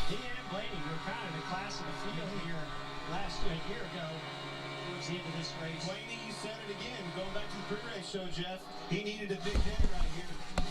He is extremely I hope my fast. food's here. When I think of Ryan Blaney, I think he's going to run that car hung out. He's going to have it freed up. That's going to be fast in the long run on a track like that. A little more tame racing this time, but I think that mixed up tire strategy is what really made it crazy a little while ago. Yeah, second both races last year, I believe. 3 of the Penske and Penske affiliate Wood Brothers cars. Matt DiBenedetto, third. And Logano not that far, Get it. far behind them. Shut me up, DiBenedetto. I'm a doubter. You got to shut me up. I question the great Matt DiBenedetto. They fan out in formation off turn 2 like that. They look like the Thunderbirds doing the flyover in pre-race, didn't they? Right here. Man, how cool was that car? You saw that 12 car. Got the old huckabuck going on through there. Oh, look at this. Move right Whoa, here. whoa. That D. Jesus. That thing was dancing. He was walking it all the way I thought DiBenedetto and Blaney were both going to wreck for separate reasons there. Just trying to block Denny Hamlin. Well, honestly, I think Blaney got kind of sideways like I was talking about. He was walking his car through the corner, maybe had to lift a little bit. Best thing that ever happened to Wood Brothers was teaming up with Roger Penske. Results in a 3 wide for 4th place. Denny Hamlin's being a great speed bump right now in 4th. You just can't check out when you get that run. You just got to feel whatever gap you see. Right there, the 5 of Larson was thinking about going 3 wide between Denny Hamlin and... I don't like that pushing through the tri-oval. Didn't work well yesterday for Harrison Burton and Cindric, but Cindric did that shit on purpose because he admitted as much. That may not have been where he wanted to be, arrow-wise and situational-wise. You don't always want to take that run if it only helps. Car in the wall, back straight. Car in the wall. Oh, Eric Jones bounced off the wall and kept going. But lost a whole lot of momentum in that number 43. And now you got to be worried about that right side. He was 16. Damage there is. Here's a look at it. Necessarily just got a little bit loose. Look out! A little bit loose. I think he just barely kissed it and actually did a great job as the thing touched it, straightened him right up. Yeah, he just got the corner of the bumper. Didn't get the actual fender, so he should be okay. As soon as he gets everything gathered back up, he'll be fine. Yeah, I said a little bit loose. It looks like a little bit loose from up here. It's a lot loose from down there outside the cockpit. His cup over. Look at these guys. They're all nose to tail, and every one of them down the front stretch tries to go on the apron. There was 5 cars nose to tail on the apron.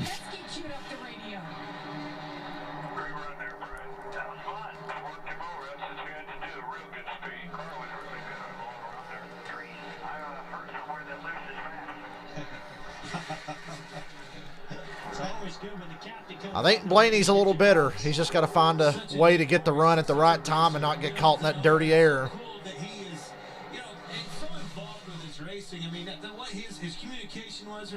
Byron about to pass Benedetto for 3rd with Larson with him. You can't stop these Hendrick cars. We're not done.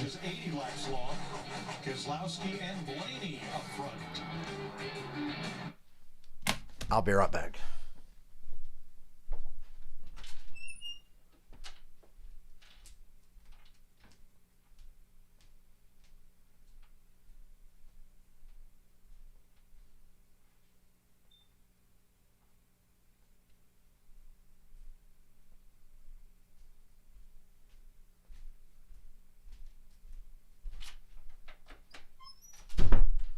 See, I heard a car door.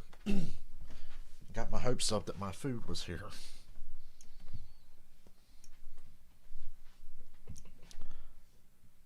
Let me check Twitter for the first time. I'm sure they've been going crazy about this race.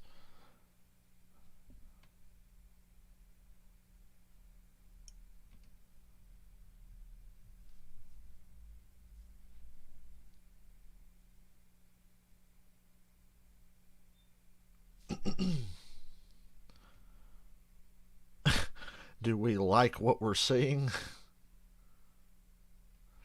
Ryan Blaney 20 minutes ago said, I can't wait to put it on that motherfucker's door. Don't know who he was talking about. Radman, shout out to you, Radman. He pointed out what I said. Says, no secret this package needs a cloudy day to be effective. Needs specific temps, a specific style of racetrack, wide open for a few laps and not so much after 15. That works. Anything else sucks. He's right, we know. David Land suspects what I said. Did they change the tires? I feel like they just brought a different tire combination. Everybody's going apeshit. But would it kill him to give us a little more horsepower?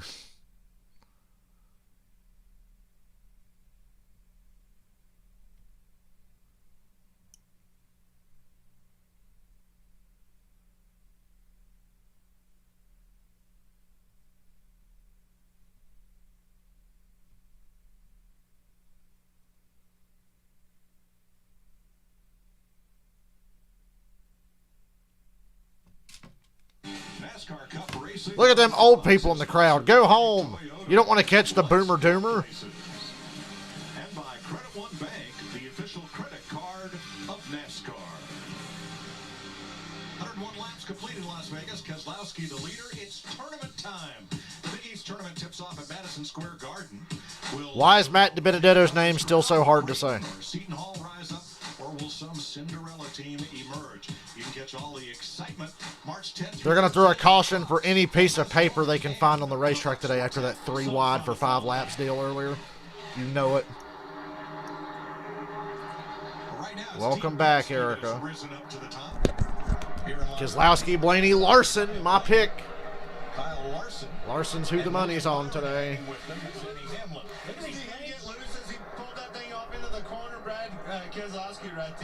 Byron fourth, yeah. He's getting all the air to the nose of that number 2 car. Now, Chase Elliott repaired a lot of damage on pit road, restarted 28th. He has climbed 14 spots since. Under green. So here's Larry with today's right combination, sponsored by Subway. Yeah, Mike, Chase The Subway right combination. in this 9 Bread and condiments. They have 11 wins over the last 3 seasons, including. Yeah, I like Blaney. I think, look, my pick is Larson. But I've been most impressed with Blaney today. He's passed the most cars, although Chase Elliott's giving him a run for that category right now. They may get it today. He's won a lot of laps here, that's for sure. Ryan Priest actually made a pass. Larson passed Blaney. Larson's second now. Priest to 14th. And then this battle here. Told you, Michael, you're going to give me some money today. Byron under Blaney. Well, as soon as I was saying I like Blaney the most, he starts struggling a bit. He got passed by Larson, then he got loose. Now Byron's passed him. Like that. You got so many cars racing under a blanket, I've just been told I'm out of blankets. Yeah, I need a new metaphor. You know, Mike, Jeff, and Clint, we are almost 20 laps into this run. Brad Keselowski in the 2 has not lifted the throttle. He's about to lose the lead. Here comes Larson. Wow. I can't wait till Kyle Larson wins a race and the mainstream media has a fucking meltdown about it. Because you know they will. And today could be the day. Can't call tomorrow Black Monday if he wins. That'd be racist, wouldn't it? Priest 1,000 to 1. That's funny. Kyle Larson takes the lead. You can see now Brad's moved up to the top groove. He's going to try to use that momentum off the top, use the draft. It's hard to keep the lead. You see the 5-car Larson seemed to easily take that lead. Side drafted off Brad Keselowski. That was a pretty easy pass. The lead, but now Brad's coming right back.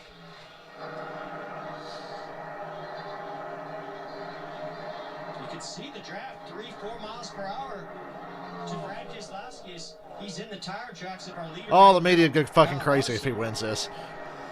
They'd be talking about this on fucking Undisputed tomorrow. And what's that shitty show on Fox? Not First Things First, not Undisputed. What's that other one? Whatever, the one that nobody watches in the early afternoon. Ooh, Keselowski. He's going to lose second here. Here comes Willie B. Behind the 5 of Larson, lost the downforce. Now here comes William Byron. I think you're right, exactly right. That's what happened. The 5-car pulled it down. He crossed wakes with him and got extremely loose. There will be civil unrest if Kyle Larson wins. He's going to get fucked so hard because NASCAR is going to do what they did to Kurt Busch at Fontana that year. They didn't want him to win because his wife lied and said he was beating her. And they didn't want the attention of a wife beater, an alleged wife beater winning a race, so they threw a caution to fuck him.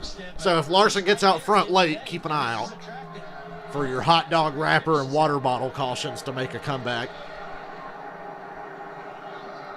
That's such a cool shot right there, Brad. Way up to the outside, him running. Look at this side-by-side racing. We saw 5 laps of 8 wide racing. And it wasn't always that way. When they repaved this track, 8 wide racing. Itself to that kind of racing. Yeah, it seems like it's not as abrasive where the tires really get are grinding up and you know, Larson's got about as big of a lead as I've seen anybody get today, 0.7 of a second. That's been about the limit. Nobody's been able to get to a second lead or more. For this great racing that we're seeing here. The other thing is when we went to this downforce and this engine package, it really lended itself. It's almost, especially early on a restart, close to like a replaced side driving like a Talladega and Daytona, but not quite. Let's go to the tail end of the top 10. Excuse me. On board with Joe Logano. I was hoping he'd just snap right and go straight to the outside wall. Come on, Willie B. Take second away. There you go. Hendrick 1-2 again. All is right with the world. Ricky Stenhouse. Boy, it's been a good 2 weeks for me. Although this race is, we're not even quite halfway yet. Don't want to speak too soon. Kyle Busch is 12th. That's as good as he's run all day. It's as good as he's run all season. Let's be real.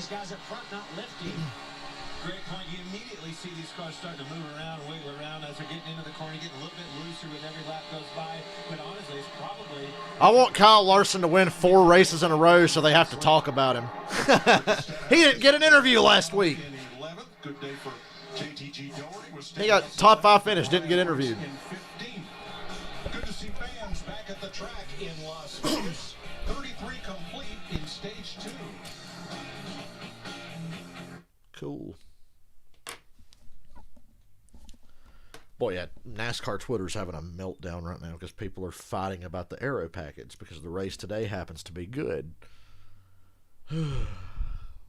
It never ends, does it? It never ends. Somebody bet $10,000 on Josh Bilicki.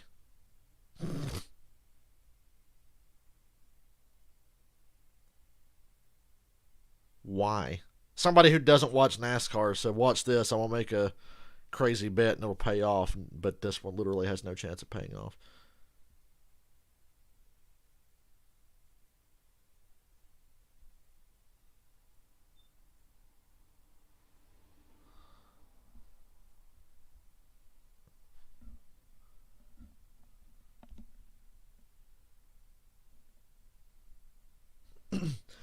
Manufacturers want an engine with less power. No, they don't. That is like the biggest lie NASCAR's ever told.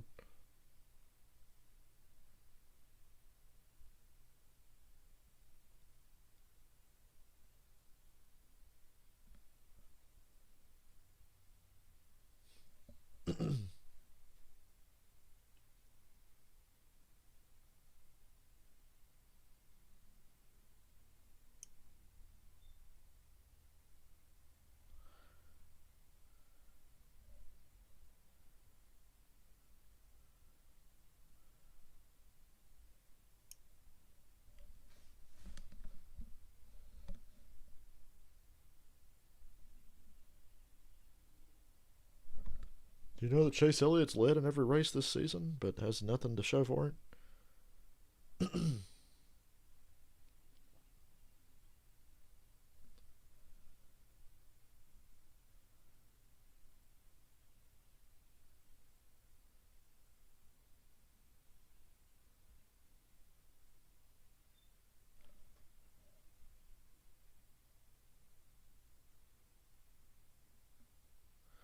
Who's this douchebag on Twitter talking shit to David Land? Roxy Nastruck, whatever the fuck. It's like, who is this clown? Let me guess, it's a 12-year-old that just started watching NASCAR like last year. Las Vegas, 38 of 80 laps complete in stage 2. Kyle Larson in front of William Byron. Ryan Blaney has taken 3rd from Brad Keselowski. About halfway through this stage, Larry. Well, and that's what's going to set up some interesting strategy, Mike. We went back racing with 73 to go in a stage. If you split it in half, that means... Have a Coke and be less what? I like to teach the world to sing in racial harmony. I'd like to buy the world a Coke and be less white like me. I'd like to teach the world to sing in racial harmony. That's the new version. They'll debut next week. They'll debut that during the 600. That car's not so bad on the long run. It's not ready for jack stands. Eric Almirola, the Smithfield Power. So they can be less white like me. There you go. That's a better lyric. That works. Battling Daniel Suarez, who led some laps last week in Homestead. Entertaining myself. We got strung out here. Larson, Byron, Blaney, Hamlin, Keselowski. Hamlin's not happy with the car, but he's staying in the top 5. Thrilled for DiBenedetto to be having a good race. You love to see it. Stenhouse is 11th. Stenhouse was good here last year. So we've run 120 laps. Only 2 of those laps. Have a Coke and a smile and burn that flag.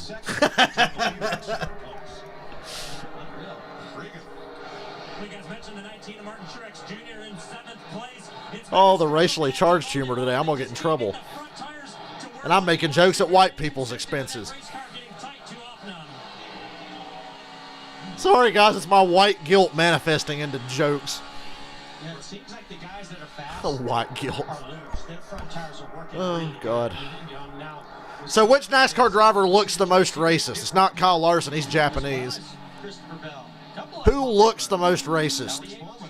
Think in your head right now. What NASCAR driver looks the most racist? Alex Bowman looks like he's called people the N-word in online video games before. It's just a rag. Ban that flag. Say it with me. Green flag pit stops. Joey Logano, another one of those race cars that has been fighting the front turn, can't get his front tires to do what he wants to do, so they're stopping just a little bit early here. Kevin Harvick's the closest thing to a boomer. Do you think he's used the hard R before?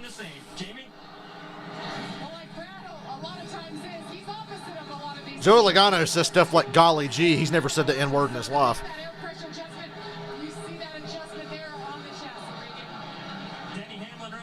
Denny is on pit road.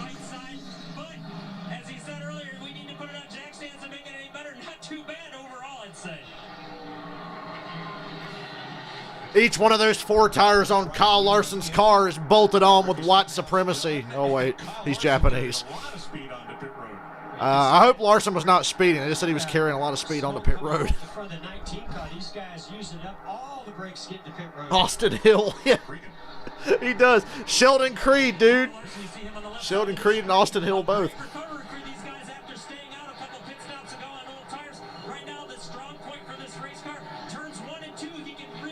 Maybe Ryan Priest, but he's from up north, so you know he's probably pretty chill.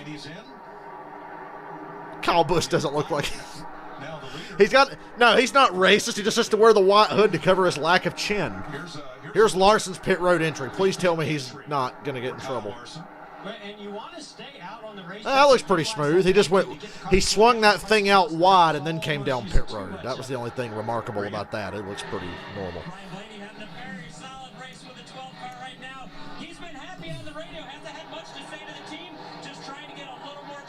Why does Ryan Blaney look like an American Dario Franchitti?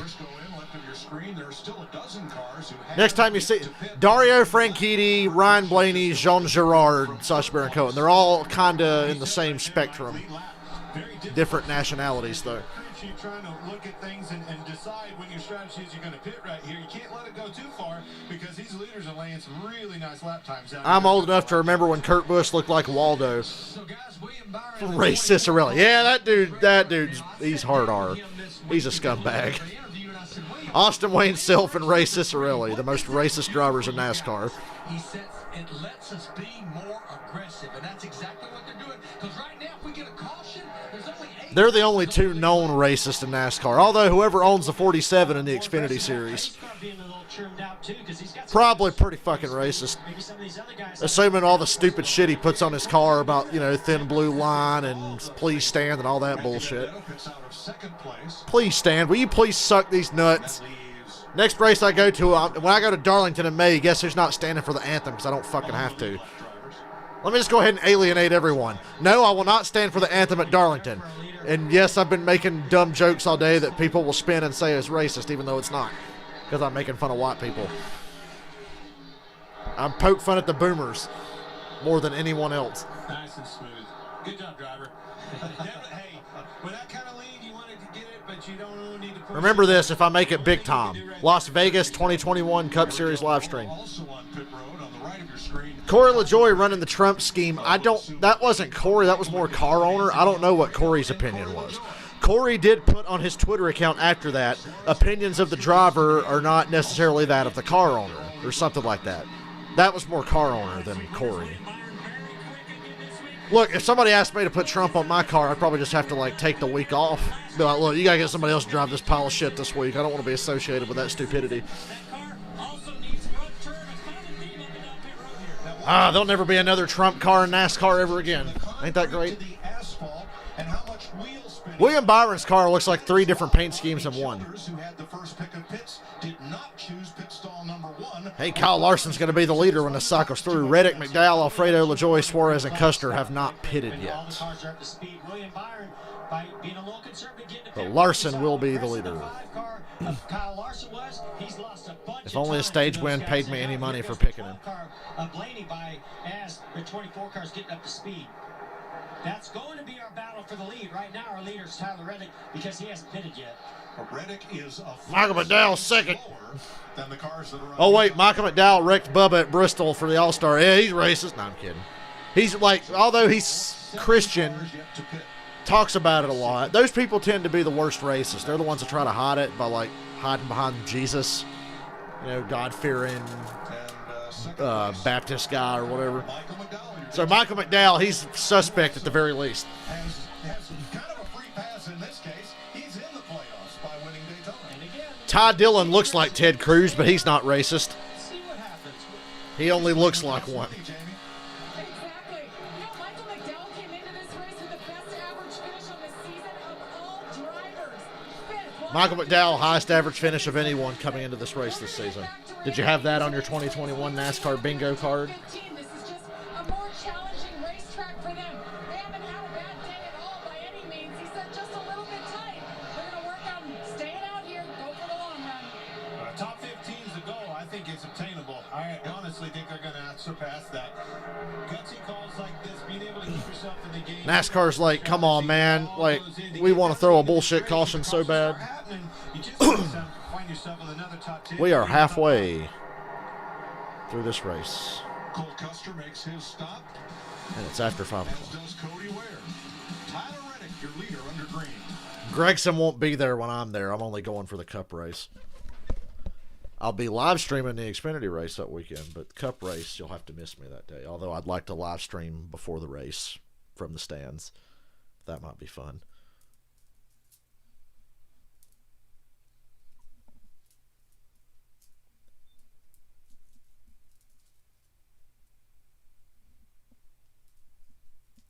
Probably be the only time you ever see my face in a YouTube. Oh, wait, I'll have a mask on. You guys have already seen my face, but I should pretend that you haven't and just wear, like, masks and shit covering my face all the time. Hey, if anybody wants to buy me a hotel and tickets to the Xfinity race, I'll stay in Darlington all weekend. And then punch Noah Gregson. I'm kidding. Noah Gregson won't be worth punching. He looks like he's another guy who looks like he's used the hard R in an Xbox Live lobby before. Many moons ago.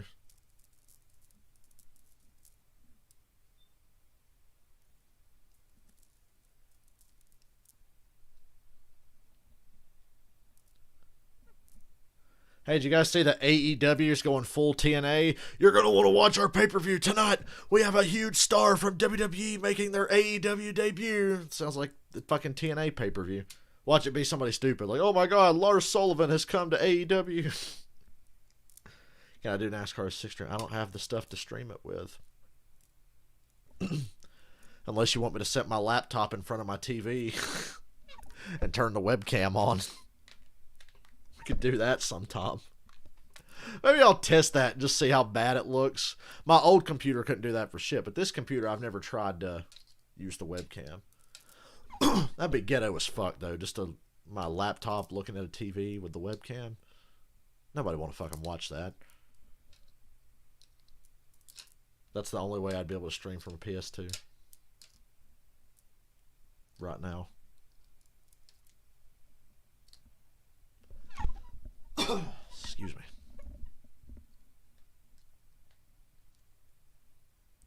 McDowell, Alfredo, and LaJoy, and Reddick, and Suarez have still not pitted. Now one of them did. Box is sponsored by Progressive Insurance. Save when you own the Denny Hamlin's going to be second again, dude. His pit crew's kicking ass. Robert, if you're still here, late race caution and pit stops, your guy's probably going to win. Or he's going to have a very strong chance because he's second now after pit stops. Well, he's going to be. Stage 2, which of those drivers? Right now, Chase Elliott is like 22, Denny Hamlin is like 17, so they'd be your top choices right now. It's going to be close. Man, just look at that list of drivers right there. This is not at all following suit to this year, Jeff. This is not at all how I going. With the 4 cars starting on the pole, did you not think he would be leading them off that track? I thought he'd have led a ton of laps to start this race. Well, how about this top 5? Michael McDowell, Anthony Alfredo, Corey LaJoy. Actually, Keselowski just passed Hamlin, but still, Hamlin gained on pit road again. These guys, we talked about McDowell taking some risks. Their risk 20 to is go that in they stage want 2. the caution to come out. If the caution doesn't come out, he's going to be way behind. And pretty fast, too. I wish my food was here. I am fucking starving.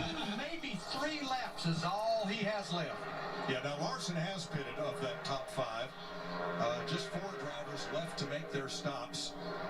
You know, by the time stage 2 ends here, we will have had more lead changes than in the first 2 stages of the Daytona 500, where the lead changes. The Daytona 500 sucked this year, didn't it? Who'd have thought Las Vegas would be a better race than the Daytona 500? Did you have that coming in 2021? Boy, ever since COVID started, we've just lived in some strange times. Vegas is putting on a better show than Daytona. His moment up here in second place, 2.2 seconds back of Michael McDowell. A driver that has never run a full season in any of NASCAR's National Series. And quite a surprise to be promoted to that 38 car for 2021. But there he is up in second place. My Discord. Find me in the Twisted Toe Discord. You need to join the Twisted Toe Discord. Put him on the front. I will try to post a link for it Having a good ride shortly. here. And then you can Now in find me fourth in place, there. Kyle Larson has gone by. Larson at 4-1 now. Well, good thing we got our money in early, Michael. Yet to make his stop, and also Daniel Suarez, who led some laps last week. How about Marcus Lemonis? He had 10 trucks in the truck race here Friday night, all painted exactly like that. I'm just glad I wasn't Vince Welch and have to figure all that out. That would have been. It's the blue truck, Sid. I could see a little bit of damage to the front nose. I might make a Discord server one day when we'd have more than 4 people in it. Jamie on our leader. Michael McDowell can technically go about 7 more laps according to his crew chief Drew Blickenster. Really no point for me to have a Discord server now. 4 laps, and he told me that they're going to have to race for the lead to stay 1 lap down. They're going to have to race against the leader of the race, and he's thinking ahead and calculating all those things. And hurts my head just thinking about that. His too. Well, he's running 31.60s. Now Kyle Larson, who is now up to 3rd. Larson running 30.75, or just a little more than a second quicker. When Kyle Larson got his first cup ride, I was like, why did this guy get a ride? And then he quickly showed, oh, that's why. Dude's fucking crazy good. I was totally confused when Larson got the 42 in 2014. He's praying because that's the only thing you have. And then they're hoping for a flawless execution on pit road so they don't go down a lap.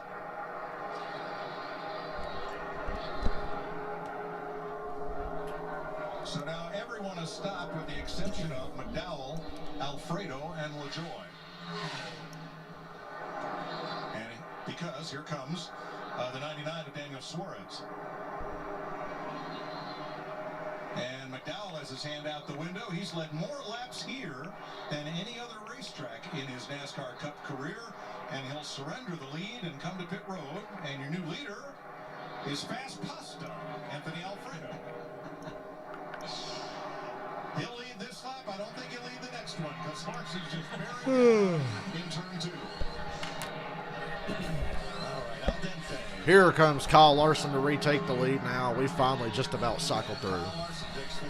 A lot of these guys really tried to stretch it out and catch that lucky caution, didn't they? Through that pit sequence. Done it. Fredo gets the pit road. That next car back, Brad Keselowski, pretty far back there. Larson's going to have a 6-second lead over Keselowski. You'll love to see it. I wish there were no stage caution so Kyle Larson would just lap the field. But we're going to have a caution in 12 laps.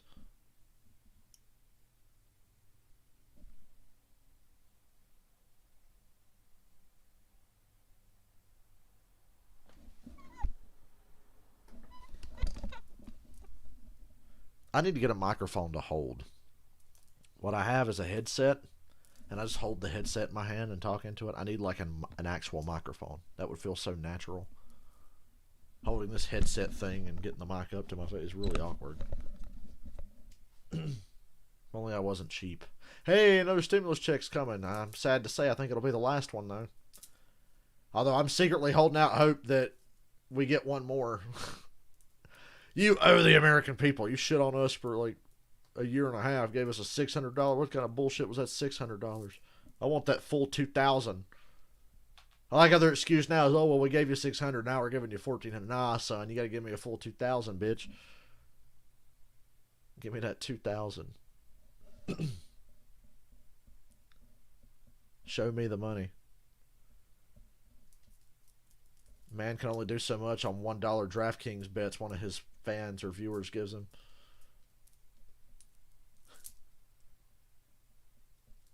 I'm taking a chance next week. I'm going to Concord Mills Mall sometime next week to go shopping because I haven't actually been able to go to a good mall and buy cool shit. My entire life I've been going to places like Westgate Mall in South Carolina, Concord Mills Mall, and I never have fucking like extra money to buy shit, but I have hoarded money like a madman for a long while now. And that next stimulus check's coming, so I'm going to go spend some of it just for funsies because I've been saving a lot of money. I'm going to treat myself next week. I hate forced cautions too. And it really sucks when you go back and play like NASCAR Thunder 2004 and there's no stage cautions and you enjoy the natural flow of the race, and then you try to watch a modern NASCAR race. It's like, we're going to have a competition caution and then we're going to have stage caution. Like, fucking Christ. Here's the Xfinity fastest lap. Last time by, William Byron was quickest. William Byron, fastest car on the track at the moment. And Ricky Stenhouse. Where's he running? Fourth. Both of whom have newer tires, I think, than Kyle Larson. Just about the same as Kyle Larson, who's our race leader over Brad Keselowski, with 8 laps to go in stage 2. Now, before pit stops, Kyle Larson had a 6/10 of a I hope the race ends with Larson way out front like this. Cycled through green flag stops. His lead now 5 full seconds over Brad Keselowski. A Penske car will steal the race on strategy. Yeah, or Hamilton win it on pit road. That was our first time we had a green flag pit stop, and it seems like you're just able to break the draft, you know, and once you can break the draft. Kyle Larson this strong in a Hendrick car 4 races into the season. Pretty awesome. Caution comes out again, they're going to stack right back up and not be able to get away from one another. Absolutely. The other thing that I've seen Kyle Larson do, he's moving around. He finally found the outside of that racetrack, really widened his place up and finally some lap time. I didn't expect, I mean, I knew Larson was going to run well. I didn't think he'd jump right in and be like top 5 every week, contending for wins now. He's right back up to speed. It's like he didn't miss anything from last year.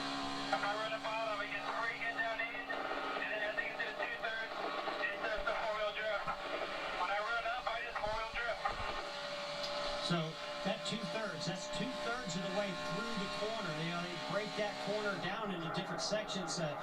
Passing the toughest lap car in the field, Ryan Newman. Better get clear quick, Larson. He couldn't get clear. That's a way to get information back to the crew chief to help. His lead's going to get cut in half. He's got like a 4.5 second lead. Hell, it's dropped since they cycled through. But now he's stuck behind Ryan Newman. He's going to lose another 1.5 seconds at least. Because Ryan Newman sees there's only 4 to go in the stage this time. He's trying to stay on the lead lap. So Ryan Newman's going to be a real motherfucker here for 4 laps. Yeah, that's a good point. And, you know, this track also starting to lay down. 4 laps to go in stage 2. You know, it sounded to me from listening to Joey Logano, they're looking for grip, right? It's loose end, it's a 4-wheel drift up off the corner, and I'm looking at this racetrack, it's definitely laid down more rubber, the groove's widened out a lot more. Kind of went back to what I was talking about with the leader and Kyle Larson. I saw him widen this racetrack out where he's not pulling on the wheel as much. That doesn't create all that 4-wheel slide and stuff like that. And in stage 1, the sun kept playing peekaboo with the clouds. Not so much sun here. It's getting smaller. His lead went from 6 seconds to now under 4 seconds, and he's stuck behind Ryan Newman. But Brad's not going to have enough time, no matter how much Newman gets in the way. Kevin Harvick back at 16th, Ryan Preece 15th, and on the left. Chase Briscoe looks like Professor Pig from the Gotham TV show, doesn't he? Yes. Not just by Kevin Harvick. I mean, that artist rendering of Chase Briscoe looks like Professor Pig from Gotham. To be kind of the charger and the guy that leads laps and sets the bar for Stewart-Haas Racing, but all the Stewart-Haas cars are really struggling, Clint. You know, this track always seemed to be one of those for us. When I was in that car, it was hit or miss. We'd come one year and then couldn't ever seem to get consistent and find the balance that I needed. But those Fords are going to be, you can't keep a team like that down. They're going to figure it out. It's early in the season. You're going to go back to what we always say. When you come back from the West Coast, you reevaluate where you're at. They're doing some evaluating today for sure. Kyle Larson. This stage is almost over. One more lap. Did he pass Newman? No, Newman's still in front of him. I told you. Newman's going to be a motherfucker. What would Kyle Larson do when he gets into some Hendrick Motorsports equipment? He certainly showed it here today. Well, he couldn't get past Ryan Newman. To win the race is the stage 2 winner, whoever it is. Now, Kyle Larson does not. So the favorite to win at Vegas is usually the stage 2 winner. Today, it's Kyle Larson. Stage 2 is over. Now wait 20 minutes for the rest of the top 10 to catch up. Hey, Kyle Busch is in the top 10. Green and white checkered flag for Kyle Larson. He is your stage 2 winner. Over Brad Keselowski, Denny Hamlin, William. Well, let's break down Bubba's here. Bubba was top 5 at Daytona. They had a loose wheel and he had to put under green and went a lap down. So he was better at the Daytona 500 than the finish showed. Road course, he sucks at road courses. Homestead, they sucked. They're a new team. I'll give them a break on that one. Today, they were probably about to run the same as they did at Homestead, but then they had like an oil leak and he had to fix that. And he's like 4 laps down, 5 laps down, whatever. So I won't be too harsh on them. Or I'd be quicker to be harsh on the team, but I'm also going to hold Bubba to, hey, motherfucker, you need to lower your expectations. They were talking about, oh, we think we can win multiple races this year. If we don't win at least 2 races, we're disappointed. I said, you motherfuckers ain't going to win shit. Unless it's a super speedway race. You might win 1.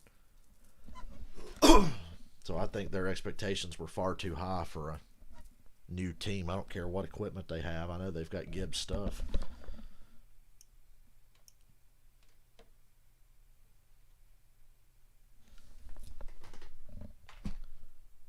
Just think their expectations were a little too high. Now that they're underperforming, they're going to hear about it. They were going to hear about it anyway because the boomers are fucking crazy racist people that just hate Bubba. Looking at that NASCAR Hall of Fame commercial, I want to go back to the Hendrick Motorsports shop again. Has anybody on here been to the museum at the Hendrick Motorsports shop? It's wonderful. They got the big museum with all the cars and a bunch of trophies and shit. And then in each building, they have a museum for other random Hendrick shit. And it's so cool. I could have walked around in that room all day. I took good pictures when I was there, too. I got Dale Jr.'s Daytona 500 win cars sitting in there with the big piece of black bear bond still on the front that got on the grill under caution. I could live in there.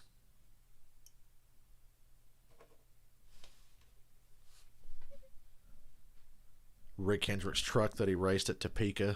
It's in there. They even had a little Kyle Busch shrine in one of the shops. They had like a little part where they had like pictures of all the wins Kyle Busch had when he drove for Hendrick.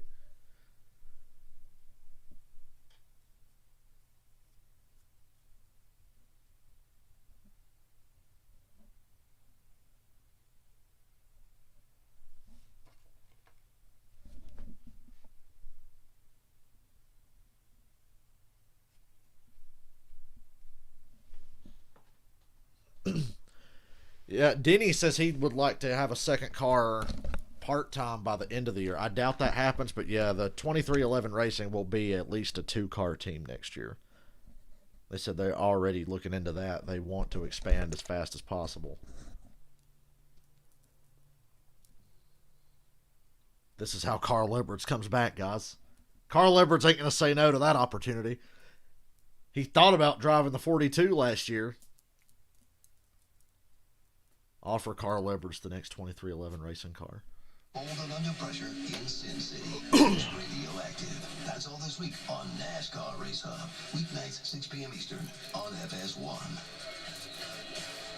That's where you got to go to catch up on everything NASCAR all week long before we get to the racetrack here on Sunday.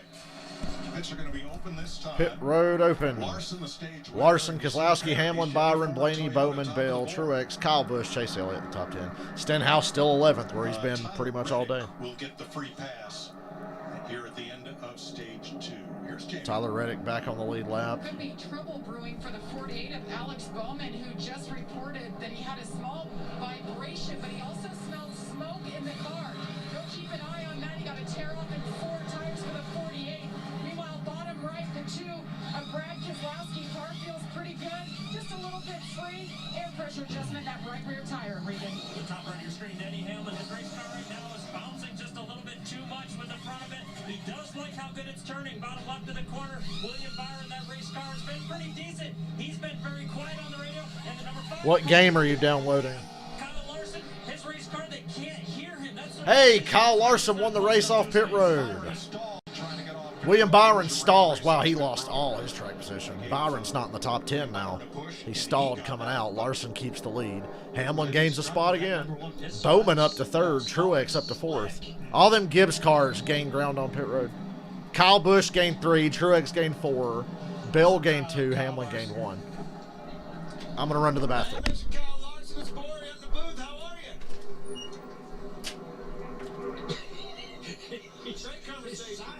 You there, buddy, holding pretty well. Try again. Hey, Kyle Larson, it's Boyer up in the booth. How are you? It's phenomenal. Okay. This is the best conversation I've ever had with him. Well, you know, the car's pretty good. It's kind of fun up here. Seems like it's pretty fast. That's exactly what he was saying. Great combo. Thanks for nothing.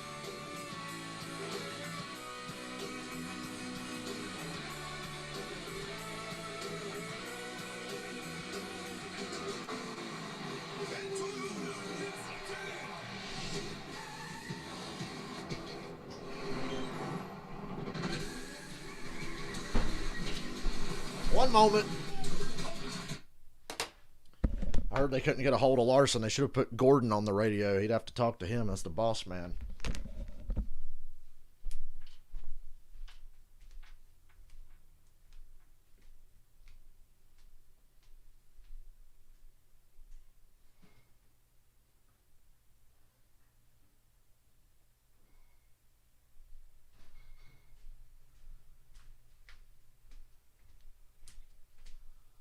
Stage 3, the sun's going down, it's getting cold, I'm shutting my window, and I'm breaking out the heavy shit.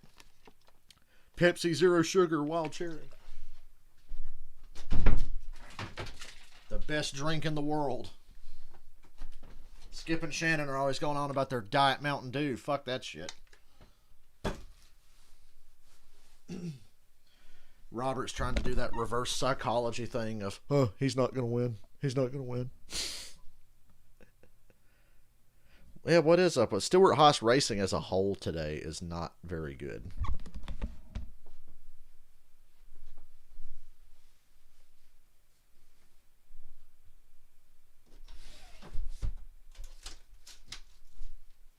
It dawned on me I should close the fucking window because the rest of the house is about 30 degrees warmer now.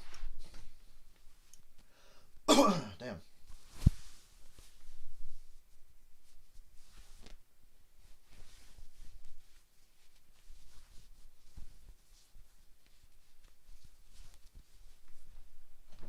You want an Atlanta race that transitions to not. I just want an Atlanta race that's watchable for the first time since 2016.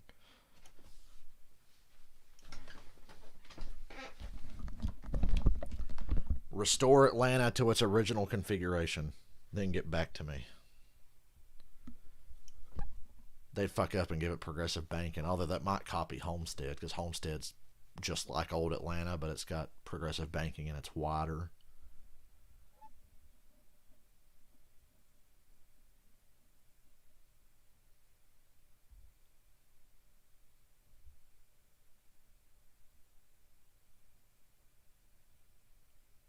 How pissed do you think Tony Stewart is that he couldn't get Kyle Larson because his sponsors said they wouldn't support it? But they feel fucking stupid now.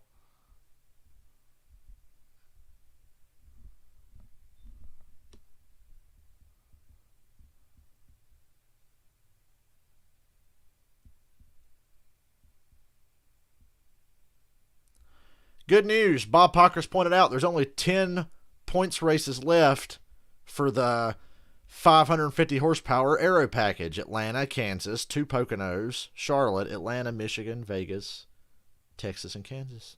So I'll have to see this bullshit 10 more times before the new car. Yay. I was wishing they would have done like 07 where part of the schedule was new car and most of the schedule was this shit. But, you know, it's not very cost efficient. So just stick with what we got. These restarts have been going. They wish they could choose a third lane because these guys have been 3 wide on every restart. I don't know what they're here. We're racing. You can see him checking up. It'd be interesting to see. You'll hear his spotter probably tell him how many cars are in which line. Or nothing. I think I'm going to go on the bottom. Thanks for nothing.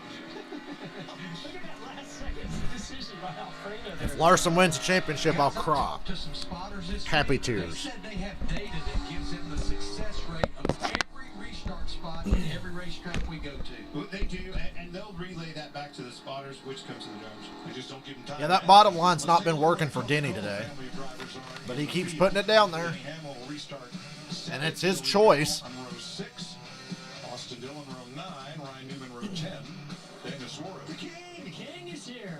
And the Intimidator. The Intimidator. Spot on. Perfect. Great job. And where's Elvis in this picture? Somewhere in this crowd, there's got to be a Jeff Gordon impersonator. I know there is. Here we come to the Geico restart zone for stage. Hopefully he's got that Jeff Gordon mustache from the 90s. 101 laps to go. 100 laps to go. Larson, Hamlin, Bowman, Truex, Bill, Kyle Busch, closest to the front he's been today. They just spend the whole race trying to figure their shit out. Great launch. Denny Hamlin blew that restart, and Larson got a great jump. He's clear of Hamlin going to 1. Hamlin got a good push from Truex into 1. Goes to go high. Larson moved up to block. That's going to screw Larson. It's going to give Truex an opportunity here. Oh, my God. What kind of shitty camera angle is that? Hamlin shoves Larson back out front. Goes to his outside. These Gibbs cars have come from fucking nowhere, basically. Especially because Kyle Busch is up here now. He's 3rd. 3 wide for 6th. Let's cut to a shitty onboard where you can't see anything. Thank you, Fox. On point.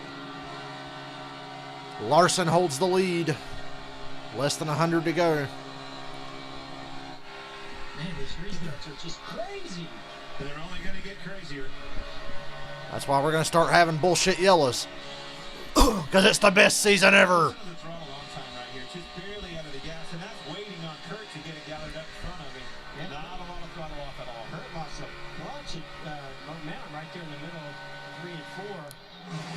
Truex and Hamlin for 2nd. Larson's leading. Hamlin gets to Larson's outside. It's a Joe Gibbs gangbang. There's 3 of them there. They're 2nd, 3rd, and 4th now, and Hamlin's going to get it. Whoa! Chase Elliott is around. Save it, save it, save it, save it, save it, save it, save it. He saves it. Dude, what a save. Caution's out. That is a... Wow. Chase Elliott just saved that shit. If you're watching, he's got some left front damage. They can tape that up though. They can seal that off. But my God, that should have been way worse. It was a matter of time before there was an incident to damage that left front fender on the 9 of Chase Elliott. Chase was in 11th place. He lost. Chase Elliott has no luck this season, but what a save. Left front's not really killed. They can patch that. The right side is perfectly fine. The front's fine. They have to seal that off somehow. See Alan Gustafson come down off the pit box. Our Chase right in the middle of your screen. Let's see. Was it just air? I'm going to assume it was air. Yeah, Yeah, it was just air. It was just air. He got dirty air and got tight and overcorrected, spun out. Somehow only touched 1 car.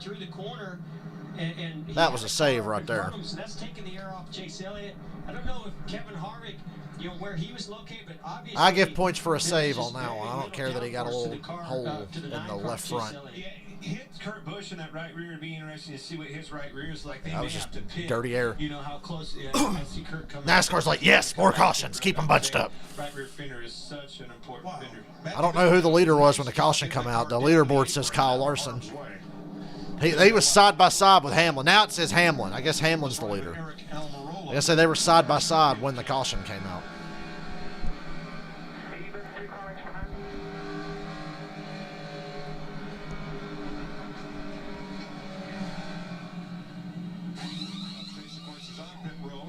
he said.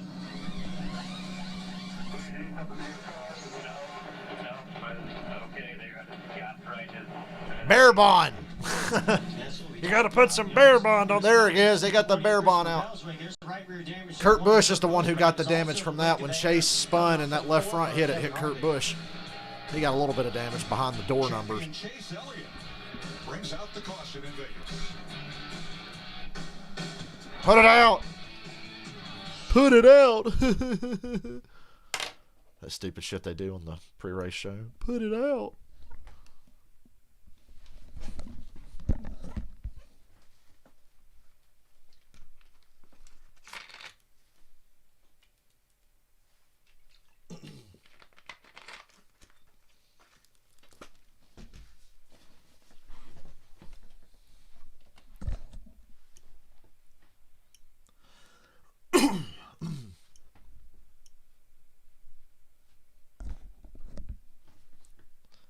Let's read Twitter. I just want Larson to win. Is that too much to ask? Chase Elliott has no luck at Las Vegas. I said that earlier in the race.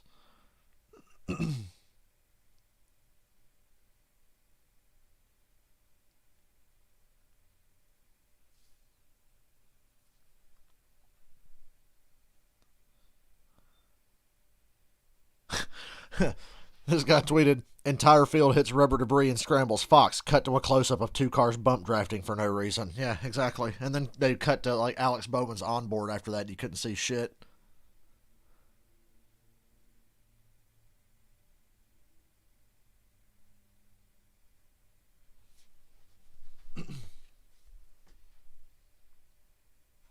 Well, them Toyotas, they just popped up out as like a horror movie.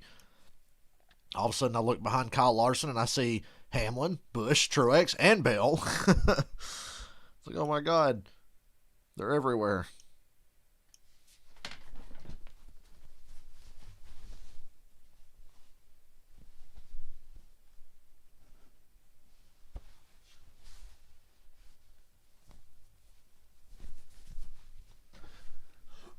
NASCAR's like, how do we run this race down under caution to get a short run at the end?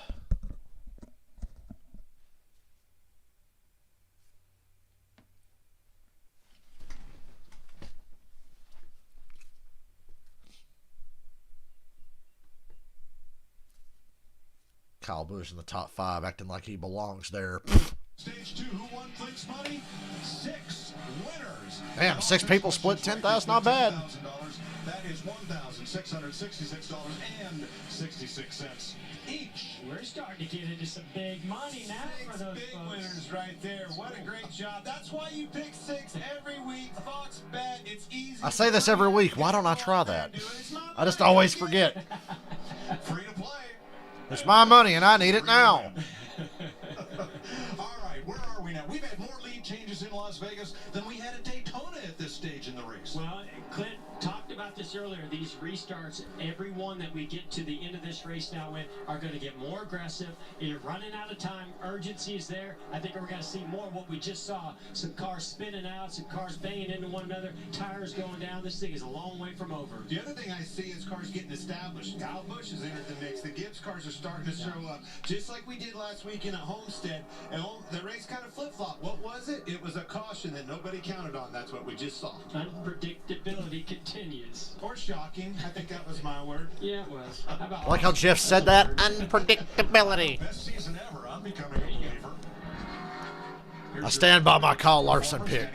Hamlin wised up and picked the outside, Robert. Look at that. Hamlin is the leader, and he picked the outside line. Finally. Getting ready to restart. He was doing pretty good on the inside that last time, though, because he was getting a good push.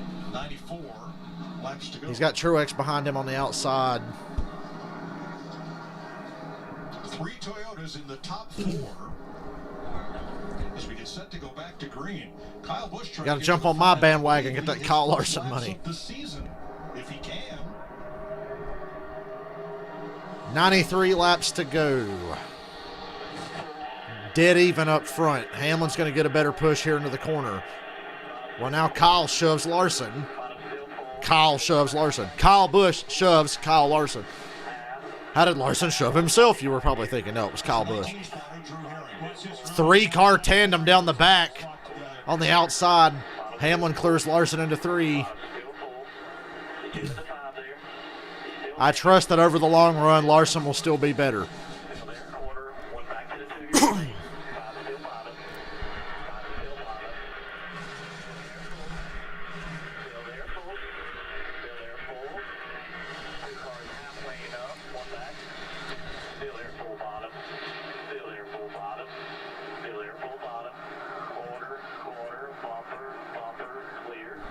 Chase Elliott is still on the lead lap after Truex is clear of Larson for second. Larson slides up into third. Blaney and Kyle Busch fight for the lead.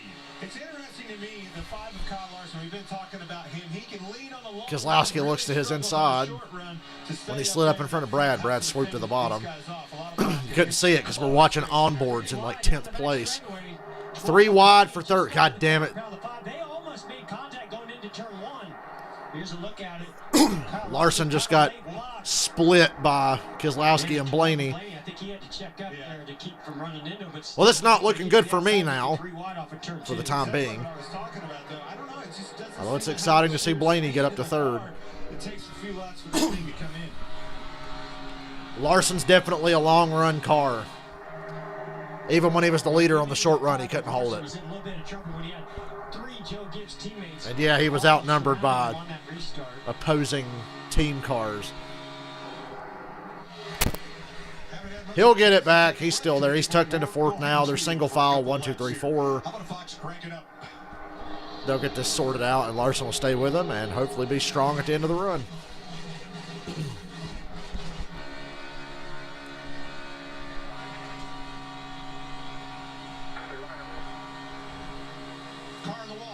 Oh, we got a wreck. Eric Almirola. That's going to bring out a caution. Or not. Come on, NASCAR. You've been dying for cautions. Here's your chance. NASCAR. There you go. Caution's out. Took them a minute. I was going to say, are they not going to take advantage of this legitimate caution? I know they want to. Why'd they wait? Oh, they're trying to act like they want to show restraint. Oh, let them race. Let it play out. No, you want to throw the caution. Just go ahead and throw it. We already know. And there you go. And it comes out with 88 laps to go. And more cautions help Chase Elliott. Almirola. He called him Almiroli before, and now he called him Almirola. Want some breadsticks with some Almirola sauce? Yeah. Yep.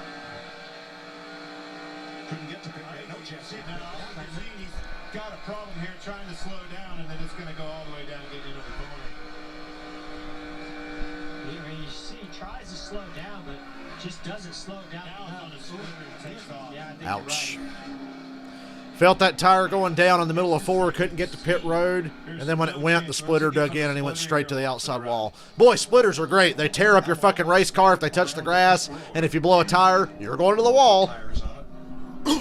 Doesn't matter how you try to spin out, things locking up and going straight. It's so hard, Clint, when you're traveling 180, 90 miles per hour, you think, man, I've slowed down a ton here. I should be okay, but clearly just didn't get slowed down enough because of what you said. You're just going to get on that splitter, and that thing's like a skid plate at that point. Well, you can tell he definitely knew he had a problem. Or a skid mark, Jeff. I'm surprised he didn't slow down more than that, On the prior caution, Chase Briscoe was the free pass car. I don't believe we mentioned that. There's the Columbia Cam on board Bubba Wallace, and there's Chase Briscoe carrying our Ford Camry today. Save a little fuel, cool down that engine. He's back on the lead lap. Pretty much just protocol these days. Once that caution comes out, Immediately. And it's exactly what you said. Actually, the second part of what you said, cooling the engine down. The other thing you do now is, as soon as you get it killed and the ignition's off, full throttle. Keep that intake and everything cooled off. Wow, everybody's pitting except for Hamlin, Truex, Blaney, and they cut away so I can't see who else. But a bunch of cars pitted, and Kyle Larson's the first one.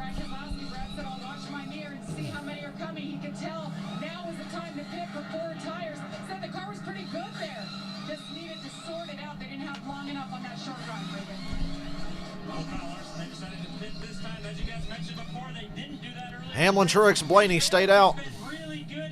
I think Bell stayed out too. Yep. Byron, he stayed out. Nobody can make it from here. The guys who pitted don't really have much of an advantage. Split strategy here. Yeah, a lot of cars stayed out, but a lot pitted. Cars with fresh tires have been faster than cars with worn tires. I think this will really help Larson over the long run. I just hope he's not too far back. Because if we get so far back, you're not going to be able to overcome the lead no matter how much faster you are. Because at the end of the stage 2, Larson had like a 5-second lead almost. We'll see. I had a feeling it'd be split right there. I like keeping fresh tires on it so you can stay on the attack. I just wish a few more would have pitted with him.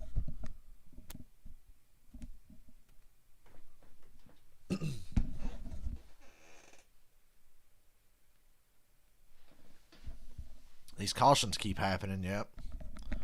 It'll be one of those this changes everything kind of moments. Boy, I wish they'd hurry up and get back. I'm fucking hungry. It's almost 6 o'clock. Damn. I'll go ahead and text my dad and get the bad news about working tomorrow. I'll say, am I working tomorrow?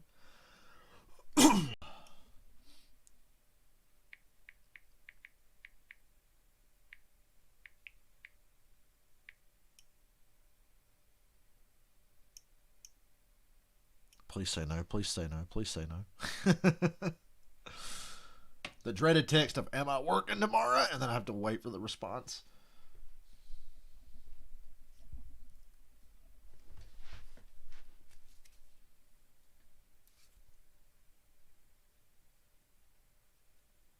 There's the Pie Fuckers show on Fox. It's not going to end under the lights. It's only 3 o'clock over there.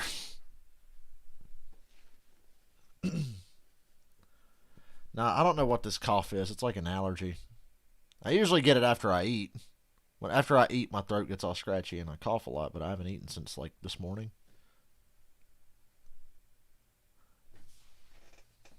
Of course, if I could just be a dick and not work tomorrow. That worked the other day.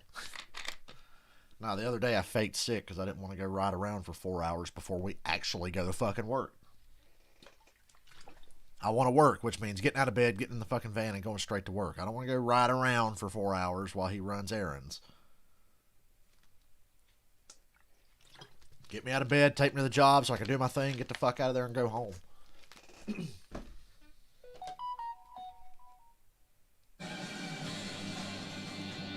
Well, Mike, I'm watching the 19 of Mark Truex Jr. That last caution, that pit sequence when cars came down pit road, changed. Apparently, I'm working tomorrow if I want to. Two-time winner, Mark Truex Jr. might be free today. Yeah, Jeff, I keep watching Denny Hamlin. 11 wins. I don't want to, but I will. Never won at Las Vegas Motor Speedway. They just keep making that car better and better. I don't want to work tomorrow, but I will. And I'm going to ride with the 5, the football. Kyle Larson, he's been a cause of the field today. I think he can keep it up. Never won on a mile and a half. I think that changes today. Oh, Christopher Bell is top 5, done a fantastic job today. With the win in the bank, they can push their luck here toward the end of the race. Neither Adam Stevens or Christopher Bell have ever won at Vegas in any series. That changes today. For 3 races. Yeah, Robert, they're 3 hours behind. I don't think the sun's going to go down there. Starting to get low here where I'm at in western North Carolina. Really good short run speed. Maybe one more unexpected caution. He could be right there. Starting to stay lighter outside for longer, but it's like sunset here almost. What happened to your mugshot? I don't know. I guess Artie just left me out. Gonna go green with 83 laps to go. Where is it? Where are you? Bring it here. Look, I made Brad bring the suit and you won't even show it, Artie. Come on. That's okay, Clint. I kept smiling for you, buddy.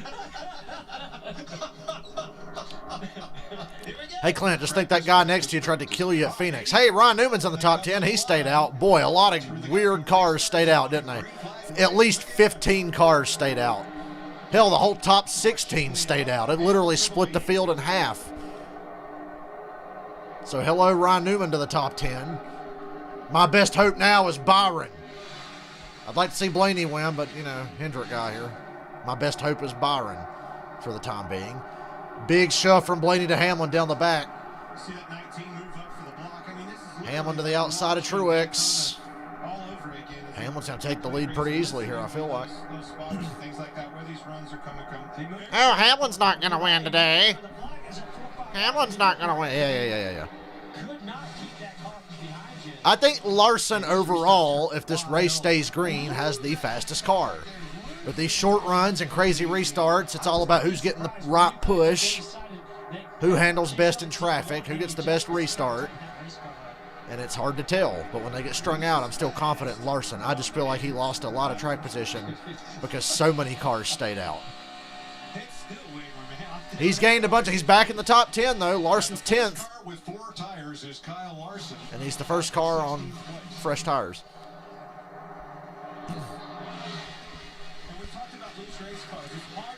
Truex holding off Hamlin for now. Again, Kyle Larson in that 5, I think, is loose as well, just like the 9.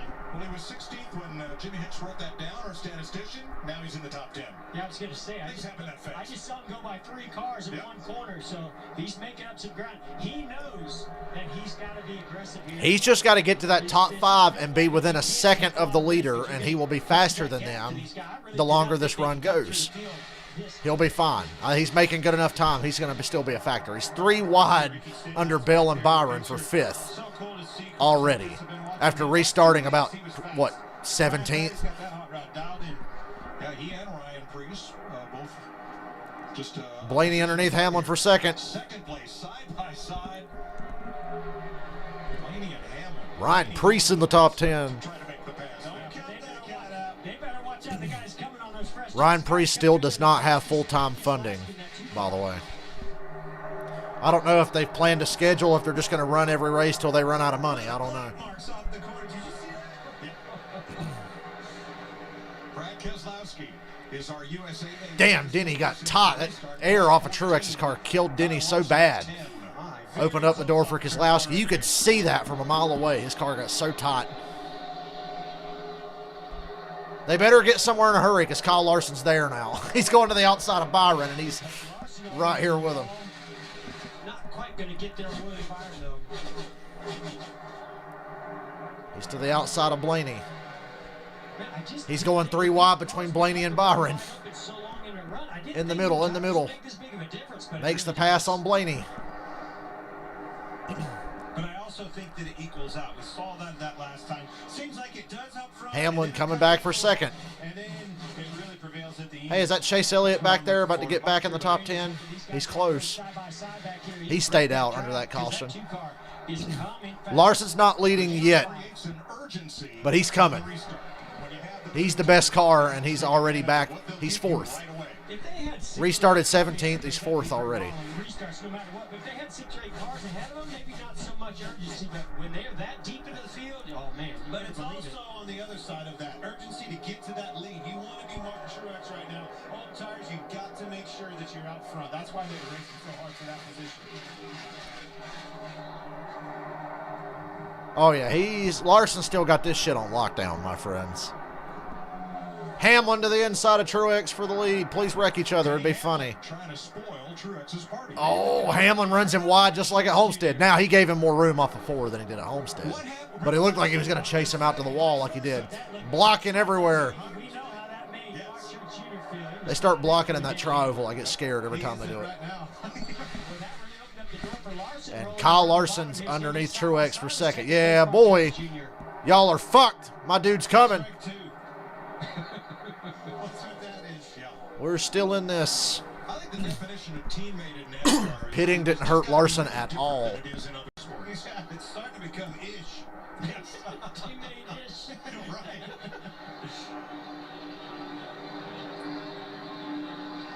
Truex comes right back at his teammate-ish. That doesn't sound Every time the leaders get side by side, Larson gets stuck side by side with Keselowski and can't make progress on him, but he'll get there. God, these guys are racing hard. Now Larson cleared Keselowski, and he's got a big run coming off of 4. Yep. Hell of a run. And that's going to bring Keselowski right to them with a run. Here comes And now Brad's going to push Truex. But no, he goes to the bottom with Larson. Wow. Larson took such a shallow line into the corner, it's going to kill him here on exit. He got really tight because he went in on the white line. That killed the center of the corner for Larson. He's got teammate help coming, though. I understand where's he going to go, but I don't think Brad understands width. Not in that case. Not on that lap. I know what Brad really wanted to do. He wanted to go to the inside, go 3 wide. Right. With the 5 with this block on, there it is. You can see he had the wheel turned. He was going there. But Brad was committed to go to Larson the runs these weird lines into the corner. I don't like it. Wow, he went in shallow, went to the outside, and shot around Truex off of 2. Now Larson's up to second. They still got to pit one more time, and these guys are racing like this. 19, go to second. Now here comes the 2-car Keselowski. All right, as they Oh, Blaney about wrecked off of 4. Let's check with Larry Mack and his That was good reaction time by Byron. That could have been ugly. Jeff and Clint was talking about this package here, and yeah, it has to. This ain't the Craftsman Tech Garage. What is this bullshit? Where's Tim Brewer? Underneath the throttle body, these engines without that tapered spacer makes almost Tapered spacer. Fuck off. The tapered spacer we run here. Every tapered spacer should be destroyed. 550. Now next week at Phoenix, being a 1-mile track, it'll be a little bigger. 750 horsepower in our Ford Performance cutaway car. Larson's got this shit in the bag unless there's just crazy cautions and weird strategy. Eric Jones is in the top 10. And Larson's running down Hamlin with 70 to go. Oh, wait, we're coming to 69 to go. My second favorite lap of the day. Whatever lap is 69 to go. Chase Elliott's car looked like shit going down the backstretch. Did you guys see how it's like down on the left front and the right side of the splitter's way up off the ground? He's still running 15th. Sorry, Josh is 9 laps down in the 52. But what a great promotion. I want Kyle Larson to win this race so fucking bad. Speaking of great, used him as a great pick right there. Is what they did. These guys are racing like animals. Took advantage of those 2, Brad Keselowski and Martin Truex racing hard right there as they used the pick going around the Licky, really capitalize on that. Yeah, but look at that big run by the 2. Brad Keselowski goes right to the outside. Got a battle for the lead. Larson couldn't quite get to his inside going to 1. He's looking all around there. Hamlin's really protecting the lead with air. Doing the Logano.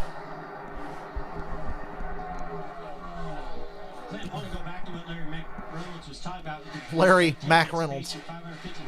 I know as a driver, you want all the horsepower you can get, but man, you can't deny this putting on one heck of a show.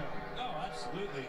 And that's why you see. Listen to Clint Boyer try not to say how much he fucking hates this aero package because he spent the last 2 years driving the pile of shit. He openly complained on the radio almost every week about how bad it was. Hamlin's car is the best it's been all day. It's been getting progressively better. But I think this is Larson's race. God, you talk tapered spacer. I was afraid you were going to drag. You weren't going there with you. I was dragging him down to that club. I didn't know what I was doing. He was up there with the DJ. Oh, good. You weren't in drag. I had the plate ripped off.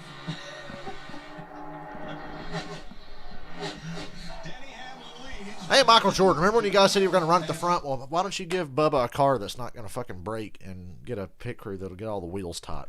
They should have like 2 pretty good runs this year, but they don't have any.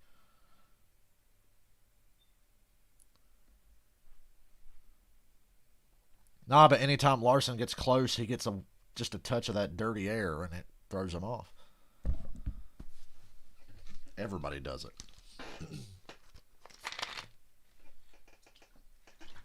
This is one of those races where I'm happy when they go to commercial because I'm less stressed out when I can't see what's going on. And I'm really pulling for Larson today. So, yeah, we're getting down to it. One more pit stop. And then I got to sit here and stress about whether or not Kyle Larson's going to get fucked by a bullshit caution because they don't want the dude that said the N-word last year to win the race. Okay, that fucking moron Kyle Larson who was dumb enough to say that word. I love him, but Larson, what the fuck?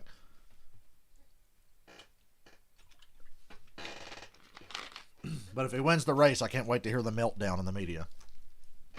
Not the NASCAR media, I mean the outside media world that's going to see, hey, that Kyle Larson guy won the race. Well, that's bullshit. Why is he even allowed to drive?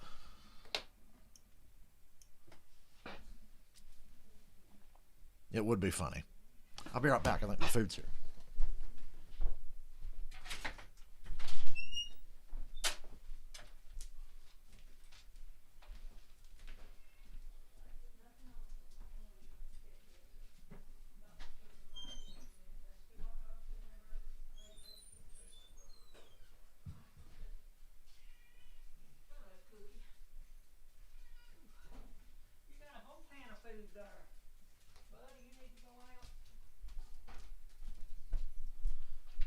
Hold on, y'all. I'm getting my shit together.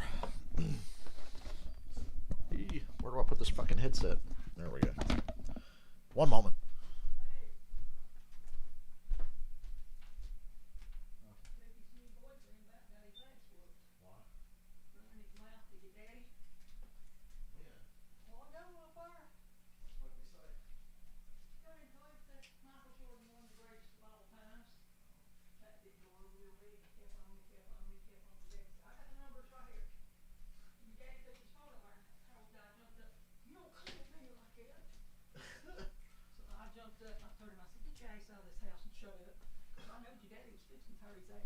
Yeah. Allowed Kyle Larson takes the lead. Ah. Right on by to take the lead. And you look for those opportunities. Don't think Kyle Larson wasn't anticipating that, ready for him to catch that guy, hoping that he catches him at the right place. He did, and he capitalized. 60 to go. Larson's out front. The pit window's going to open soon. I bet you see some short pitters. Tournament tips off in Madison Square Garden. Who will take the conference crown? Larson. Now I'm going to kick back and eat my meal and watch Kyle Larson win this race, hopefully. See, I'm not doing reverse psychology. I'm attacking this shit head on. I'm just going to be like, yeah, fuck it, we're going to win. Yeah, those older tires start to show up. Whoa! Kyle Larson, big move down, run that lap track. You got to keep the momentum. You cannot check up for anything or anybody. It's been an eventful day as we have a look at the progressive race summary. After 208 laps, Kyle Larson, one of 11 leaders, 25 lead changes, still 26 lead lap cars. Excuse me. So far. When's the last time Hendrick won back-to-back races? 2015? Pretty sure Jimmy Johnson won, like, Texas and Kansas in a row. 15 of them that have a serious chance of winning this race, depending how cautions and pit stops play out. Larson, don't give this away like you always do. Let's stay on him here. I want to hear his throttle as he goes through 1 and 2 maybe for a lap. Yeah, I want to know what the difference is between. I think I'm way more confident in Larson now because he's never driven a car this good. So maybe he won't be giving away races every week like he used to. Felt that thing take off. You could hear it. Started heading up the track. He had to burp that out of the throttle just a little bit.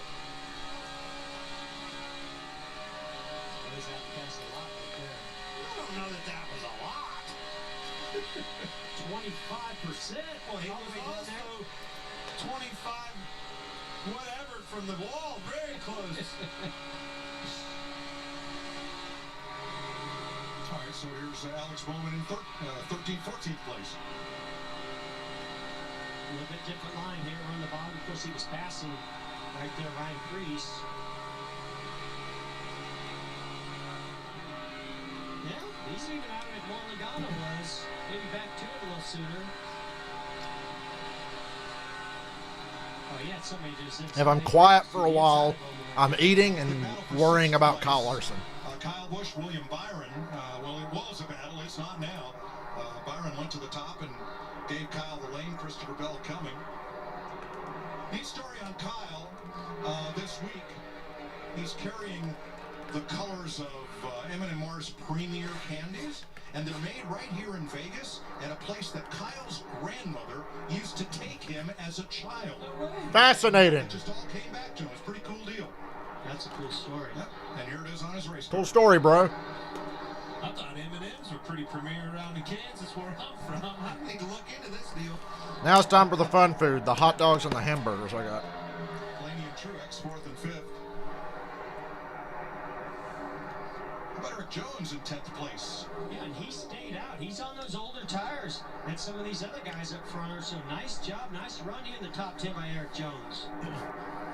I don't think being the points leaders meant anything since like 2012. Yeah, we talked about it, you know, the first of the season, Jeff, about new faces and new places, and he was one that I didn't want to overlook. I think he brings a lot. Hello, Major. Stable, and I think he's Hey, Major. My pick is winning the race. If Larson wins, I get $11. More, but we know he's a great race car driver. Hooray. Ford versus Toyota. Of anybody out there that I think has something for Kyle Larson, is that 2-car Brad Keselowski. Or Blaney, his teammate. He's going to have to do some catching up, but I agree. I think those Penske cars, if anybody has anything for him, it'd be them. Pit stops coming here in the final stages at Las Vegas. We'll take you side by side. This next step. No sugar.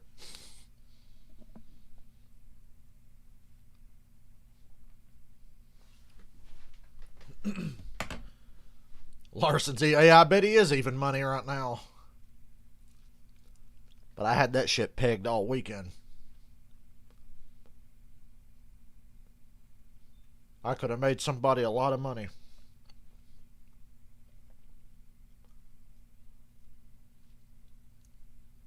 I made you money yesterday. I told you to switch to Allmendinger.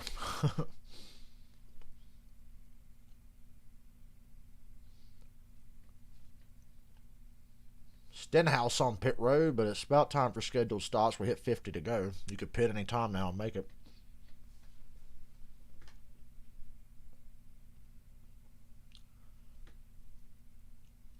But I gotta be honest, I hate these hot dog weenies he buys. But I know the burgers will be good.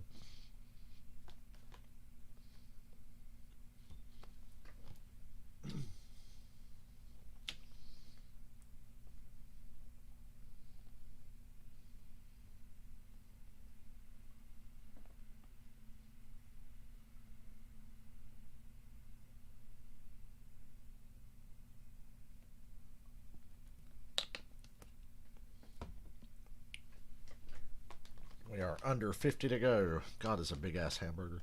It's thick. It's funny. The bun is bigger, but this shit's like thick. It's like a mountain of a hamburger.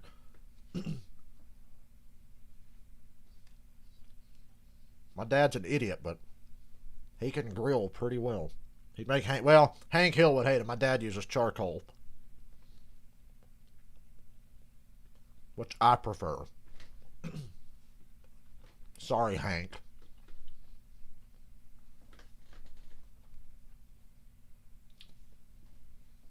I like that charcoal flavor. 47 laps to go. Kyle Larson leading. As you watch from our aerial coverage provided by Goodyear. Drive always discovers possibility. Goodyear, more driven. Green flag pit stops have begun. Ricky Stenhouse has completed his. And now so has Ryan Newman. As Kyle Larson has now been out in front for 68 laps. He's led 5 times. Propane is a hell of a drug. Any driver in today's race.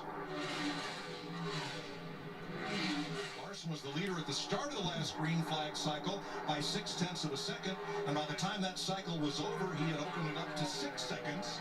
As William Byron and Christopher Bell come to pit road. Jamie? Christopher Bell doing a really nice job today. You look forward to this race. They made minor adjustments on that 20 car. Just a 4-tire stop here, Regan. Well, William Byron just got within their window a few laps ago. Said, let's go ahead and pit right now. He has been quiet on the radio, happy with that race car. Martin Truex comes to pit lane along with his teammate Kyle Busch. Matt DiBenedetto's in. Jamie.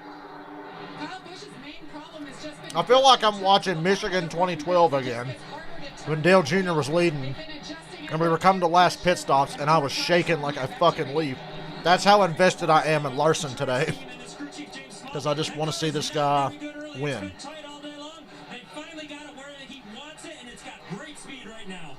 Eric Jones and Austin Dillon have stopped. Here comes Denny Hamlin to the pit lane. And Michael McDowell. Bet you Denny cycles through to second after these pit stops. And Chase Elliott. 48 hasn't been exactly what they hoped it would be today, and that's because we haven't had direct bright sunshine. They wanted a hot and slick track for this setup, so they've been adjusting. He feels like he's competitive, but he was outside the top 10 coming in here. Denny Hamlin came on the radio about 5 laps ago, said really tight right now. They said pit shortly thereafter. Joey Logano, Kurt Blaney pitting. Here's Ryan Blaney.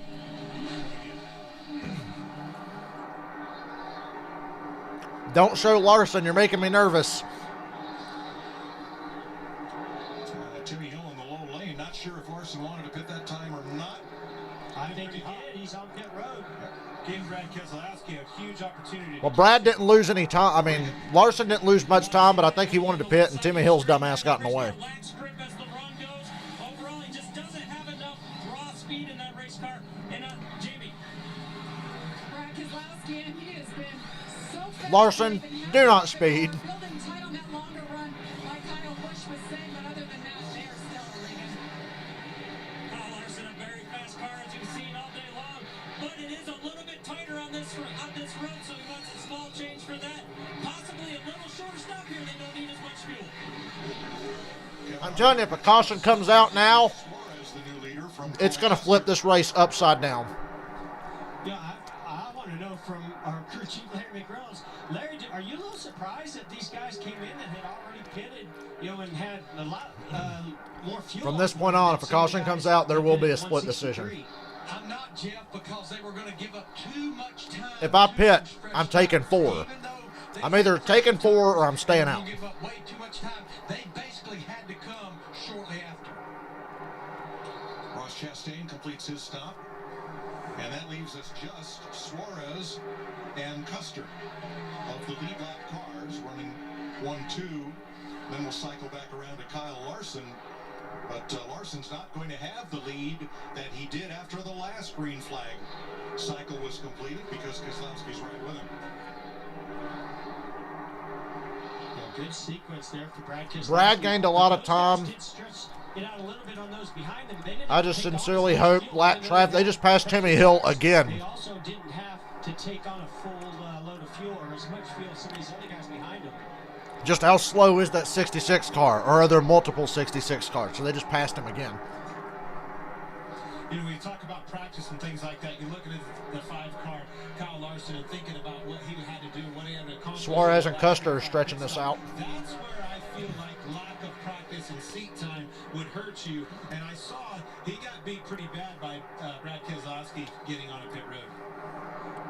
Well, I wonder how much that hurt him also. He was wanting to come in the lap before that, and that slower car, I think he lost a little bit of time under that sequence. I always try to get my crew chief to, hey, if there's possible, it's not going to hurt us once we get on pit road, pit me with somebody in front of me because I can always gain position because you can gauge your speed off of him way easier. Always helps you to follow somebody on pit road. Well, let's take a look at today's pit performance, sponsored by Jiffy Lube. Jiffy Lube. Why does that name always made me laugh? On the last stop, including lead lap cars that took 4 tires, Alex Bowman and Martin Truex, head of the class. So Suarez, the leader, he's now the only car that has not pitted in this sequence. Please don't let Larson have to lap Ryan Newman before the end of this race. Good. Newman's already a lap down. We're good. Cole Custer was the other one. Suarez team, this Team Trackhouse, brand new team for 2021, and they just put together an hour-long documentary film that's available on YouTube about how they got the team started and the challenges they faced over the first 3 races of the season. Very, very well produced. Worth a look. Yeah, cool story of this new ownership. I'll have to check that out. Just like I'm going to check out that Michael Waltrip documentary after the Xfinity race next week. Because I ain't seen it yet. Keep going, see if you can catch a caution. And next Saturday, Daniel Suarez will be in the booth to help call the Xfinity. Uh-oh, they're going to piss off the boomers with that one. Daniel Suarez is going to be in the booth for the Xfinity race. All the boomers are going to be like, I can't understand him. Why is he in the booth? They got mad when Lee Diffie was in the booth. There were boomers complaining on Facebook that they weren't going to watch NASCAR on NBC because they couldn't understand that British guy. Fucking idiots. Hell, he speaks English. That Larson is eating away at by about 7 or 8 tenths of a second per lap. Well, it goes back to what Larry McReynolds was talking about. You just can't stay out there too long. Even though these guys are running pretty close to wide open, those older tires, as we're seeing here, what's that, over a second and a half about difference for our leader right now on those old tires. Credit to Ross Chastain for laying over. He moved to the bottom to let Larson take the top. So Brad Keselowski picked up quite a bit. Now Larson's starting to drive away from Keselowski. 34 laps to go. Suarez still the leader. He just ain't pitted. When he pitted. Am I going to watch the crew? When I get really bored, I will watch the crew. Could have watched it yesterday, but I changed my mind. They're both pretty aggressive getting to the line. I really think that I decided to take a nap yesterday instead of watching the crew. So one of these days I'll watch it. The time before that, when Larson was wanting to come to pit. So using our ghost car. How cool is this technology? Yeah, I was going to say, I like it's it. Awesome. But Jeff and Clint, we did see where Larson was on the brakes quite a bit earlier than Brad Keselowski. Larson trying really hard not to give it away, and that's what he was doing. He also had more to lose, Larry. And that's the point that I want to say. As a leader, the only thing you don't want to do is beat yourself in this scenario. And he spun the tire really bad out of that box, too. I actually thought he was going to get beat out. And then right at the end, got the grip and took off. The 2-car didn't win. All right. That's not right. No, that was the last before, man.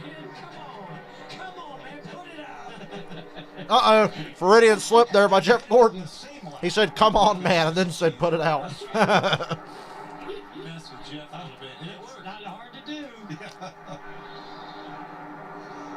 Come on, man, I mean, put it out. So there goes your leader, Suarez. I don't care how boring this finish is. Stay green. Don't you do it, NASCAR. I know you're going to think about it. He's getting bigger quick. I know they want to. Suarez running out this tank of fuel, and his tires have 44 more laps on them than Larson's. Now it's 1.2 seconds. And soon it's going to be no new leader. seconds. Yeah. New leader, number 5. Larson. 30 laps. This will make my whole week. And unfortunately, Larson is going to have to lap Ryan Newman before this is over. I just realized. Newman's 21st on the lead lap. It's about the process. So we're probably fucked there. Building for the future. They plan to be around for a while. That's great news for a new team like that. So Kyle Larson retakes command now with Brad Keselowski 1.6 seconds back. 29 laps to go. Oh, my heart can't take it. Can't take it.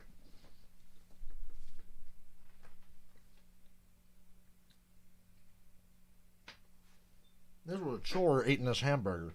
Well, I had 2 of them, so that's why it took so fucking long.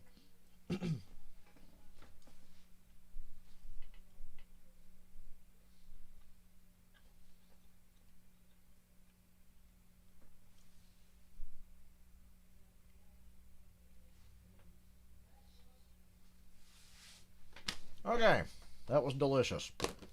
I'll pass on that second hot dog though, because that weenie sucks. But that was good.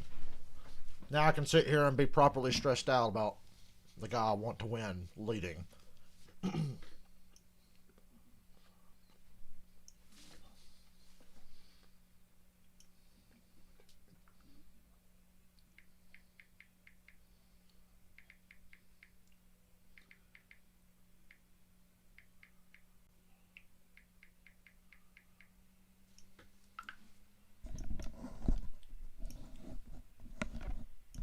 Sing the Good Times theme song. Or the Jeffersons. Fish don't fry in the kitchen.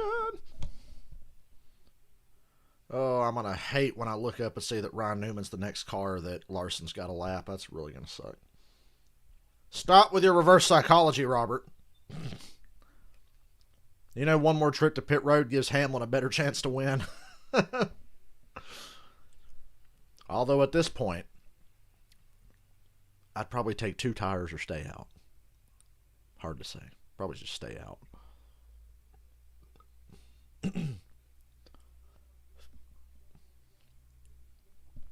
25 to go. Oh boy.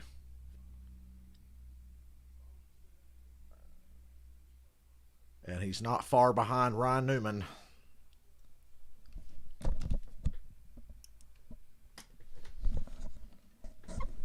Newman owes him a favor after he put him in the wall at Phoenix that one time. He needed one spot to make the Final Four, so he just junked Kyle Larson on the last lap.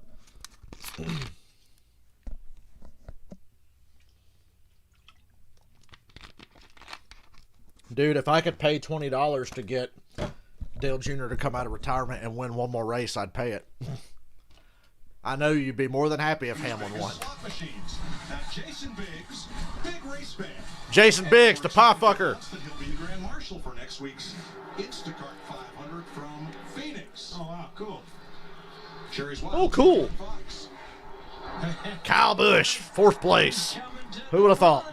Gibbs is running 3, 4, 5, and 7. You can't keep this guy out. Get some of those chocolate-covered cherries right there. Pretty good.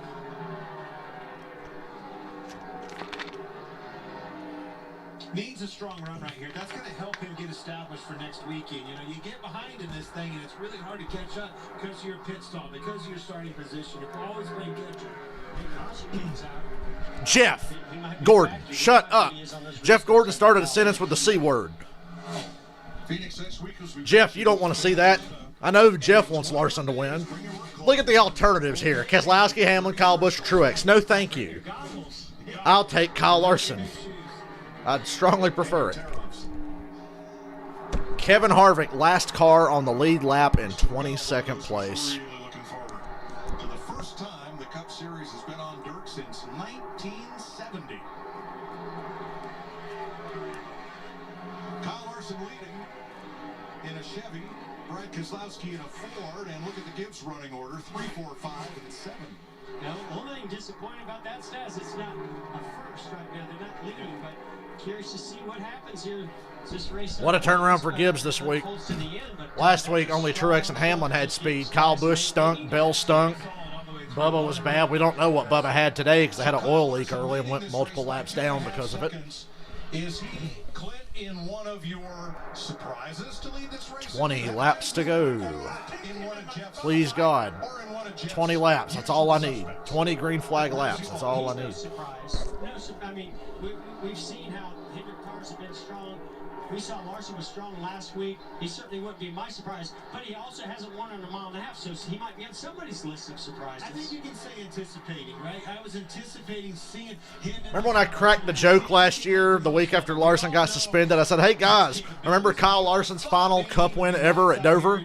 Well, hopefully I get to amend that in about 19 laps. You get him in this opportunity that we were all ready for. Maybe today's the day. Well, I would not have picked him as a favorite. 9 runner-up finishes on a mile-and-a-half track, but not a victory. Yeah. And yet here he is leading this race, with just 19 to go. I'd say Rick Hendrick has a way of making you a winner. Right, Jeff? Yes. Kyle Larson is living up to the hype that Casey Kane and Dale Jr. both failed to live up to.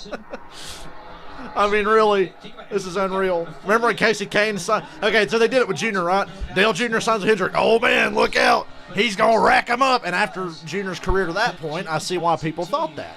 And then with Casey Kane, it was the same thing. Oh, look out. Casey Kane's in a Hendrick car. He's going to win 10 races a year. And it just never happened. Larson, though, looks like he's on his way to living up to that hype. He just put Kevin Harvick a lap down on a mile and a half. Unfortunately for him, the next lap car, 17 to go, is Ryan Newman. I hope he can get by him quickly. Long odds to win the Daytona 500, but he did, scoring his first Cup Series win. Week 2, Christopher Bell was never a question of if Bell would win, a question of when. But nobody thought it'd be that soon, and nobody guessed it'd be on the road course at Daytona. And last week, the only winner of the season thus far that had a win previous to 2021, William Byron had one. Now he's got 2.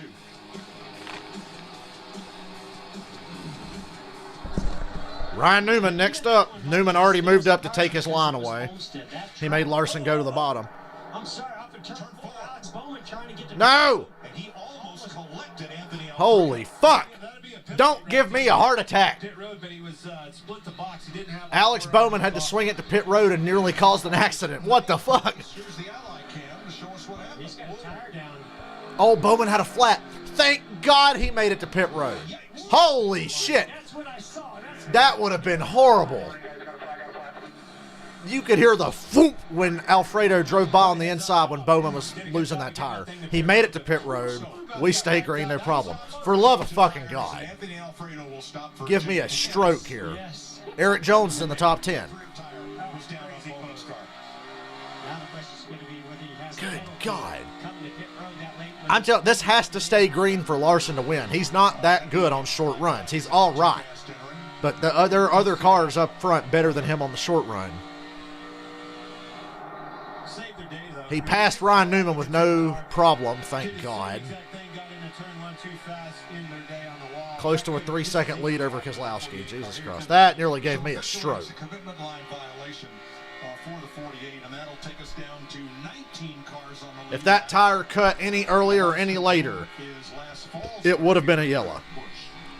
And hell, it was damn near a yellow because Alfredo nearly killed Alex Bowman. Fourth place with 13 to go, Jamie. What a turnaround for the Gibbs cars. Last year in this race, it was a struggle. I talked to Kyle about that this morning. He said they went back to the drawing board for this race, and they didn't just look at what they could do better. Jeff Gordon saw it before Fox did because he was going, oh my God, before it happened. And I was like, no. I was like, no. Don't do this to me. That's right. That was his first top 10 of the year. And as he chases teammate Denny Hamlin. Not just chases. I think he's going to get by his teammate Denny Hamlin here. Kyle Busch really strong right now. 6 seconds off the lead, racing for third. Here comes that change. Ryan Blaney in the top 5, just past Truex. Kyle Busch, as he just came off that top lane, carried that momentum right on by. I nearly had a heart attack. Some really fast lap times down. Can't be mad at Jeff Gordon because he had plenty of reason to react because that was terrifying what almost happened. Being more disciplined as a group than some other organizations. They don't often fight each other for a position. And now I'm thinking back to Hamlin and Truex earlier in the race. I'll just an hour ago. Maybe these two are joking. Yeah, okay. But it's also later in the run, Mike. At this point in the run, the tires are old. You kind of know what you got. You see what's happening around you, and you guys run you down, and you're like, 10 laps to go. Right thing to do. And I think even if that was Truex, these guys would do that, but not early in the run when they're 2 and 3 wide. Chase Elliott with the damaged cars outrunning Matt Benedetto. Just want to point that out there. Let's compare. For the Benedetto apologists. Coming into the 4th race of the season, last year to this year, and you see the names in red on the left that are not in the top. So how is Joey Logano still going to get lucky and win this race? Have replaced those drivers.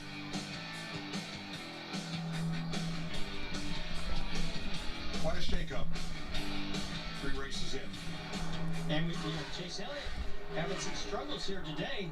It's going to shake things up a little bit more.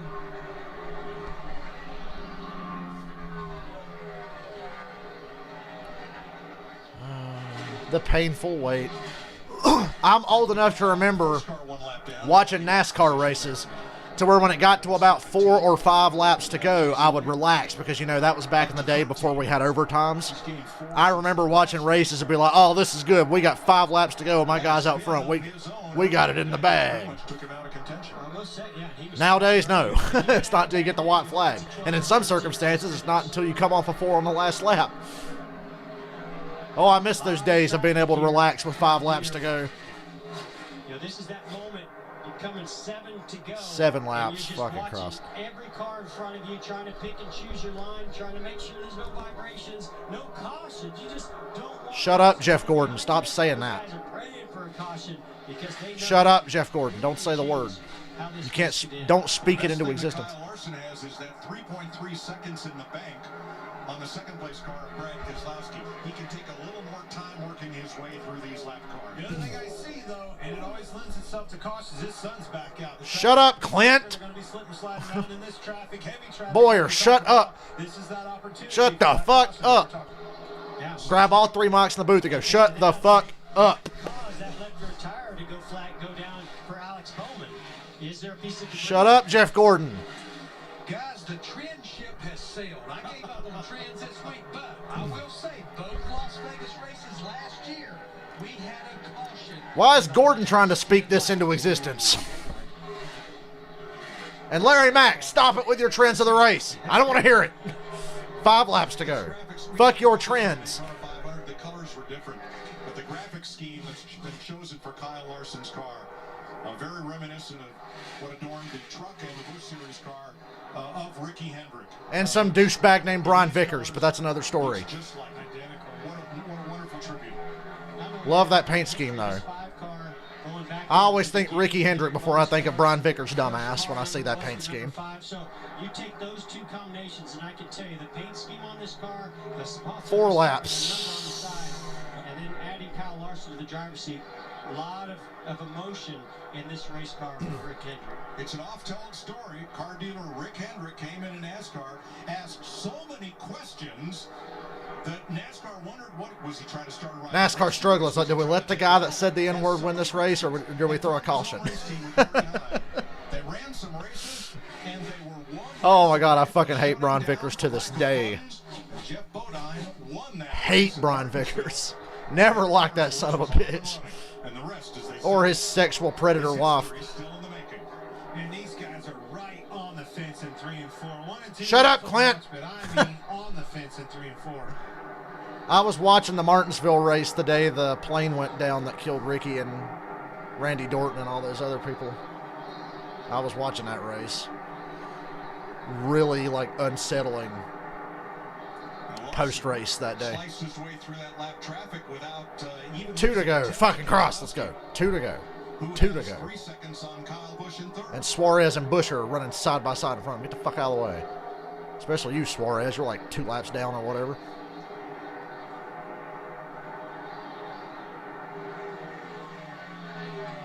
Come on, baby. Shut up, Mike Joy. He's not there yet. That's all you can think about is getting over there to that line. Don't Ben Rhodes his ass. White flag, 1 lap to go. Kyle Larson. Larson! Michael, make the check out to cash. 3.2 back, and Kyle Busch, that is, 6.2 back. I called this shit at the start of the day. The top 5. Larson. Kyle Busch is third, by the way. Shake up the points. Kyle fucking Larson. Fuck with me. Yes. Woo. Yes, sir. Larson. 7th career win for the 28-year-old from Elk Grove, California. Last one in October 2019 at Dover. Certainly not the track that I thought he was going to punch his first ticket in victory lane. He's going to win Bristol in a couple weeks, too. Best opportunity was going to be a Homestead or an Atlanta or something like that. Whooped him here today. Well, and I just think Back-to-back wins for Hendrick Motorsports, not from Chase Elliott. That's the big surprise. For Jimmy Johnson, he wanted to go so well. Larson. Didn't come together. Now he gets teamed up with this young driver and Kyle Larson, and they go to victory lane their 4th time together. 2nd week in a row, Hendrick Motorsports definitely putting the stake in the ground. And it brings their win total to 265 since that Jeff Bodine win in 85. And that puts them 3 away from tying Petty Enterprises for the most all-time in the NASCAR Cup Series. That deal might be under protest. Kyle Larson's going to dominate Bristol on dirt. Bell's going to be his only competition. Kyle Larson just won. You can all kiss my ass. Hendrick Motorsports back-to-back. Happy days are back. It's 2007 all over again. Now has 3 more. Rick Hendrick. He did his burnout, Jeff, but there's nobody back there. 2007 is back. Hendrick's going to win half the fucking races. Motorhomes on the backstretch, and there's a good chance. I need that in my life. Family and friends back there. That's a bad motherfucker right there, Kyle Larson. To center stage. Some respect on this dude's name. Brad Keselowski by 3.1 seconds. I think we're going to see some emotion here. Yeah, I agree.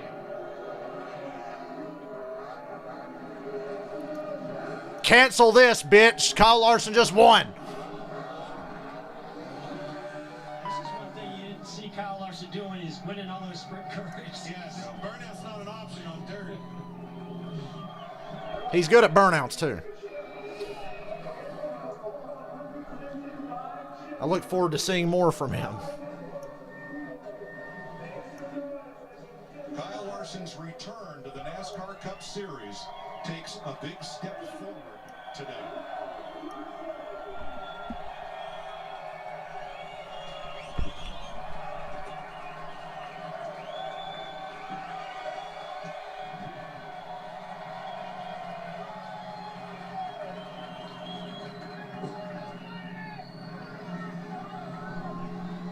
That's my dude. You heard that appreciative West Coast That's crowd. my dude. Sellout crowd. And here's Regan Smith. Kyle Larson climbs down from the top of the race car. Kyle, we knew you were going to be quick when you came to Hendrick Motorsports, but today you were dominant in this race. Yeah, thanks. It was such an awesome race car. Cliff and everybody did a great job preparing this piece. It was so much fun to drive. I could go wherever I wanted to. So I knew I had a really good car once we kind of get single filed out, but just drafting early in the run was tough. But thank you so much, Mr. H, Jeff Gordon, everybody at Hendrick Motorsports for the amazing opportunity I've been gifted. So HendrickCars.com. Quit being salty. Get the fuck over it. Thank you so much for the hard work. This is You knew Hamlin wasn't going to win this race. Definitely special. You mentioned Mr. Hendrick and everything that he's done for you in your career. You're running the number 5 that Ricky Hendrick made so famous when he was driving. What does that mean to you? It means a lot. I know that this is Rick's, most special paint scheme. That 5 car looked like it was definitely not being driven by Casey Kane. Our first time out with this color scheme, and just like I said, it's blessed. And thanks to all the fans for coming out. Everybody home watching on TV. That was some fun racing on the restart, so I hope everybody enjoyed it. I know I Eric did. Jones, top 10. Racing Brad and Denny and everybody, and That's a win for the Bubba Boomers. Eric Jones, top 10 in the 43 on a mile and a half. Thanks. Yay! Hendrick in the Cup Series. But nobody has won as quickly as Kyle Larson. 2 weeks in a row. I'm very happy. In his 4th start for Mr. H. Washington wins the Super Bowl. You got a DeLorean, you're going to go back to 1991. Find the Infinity Stones and we can snap up a Washington Super Bowl win. I'm about to sneeze so hard. Hold on. Ah.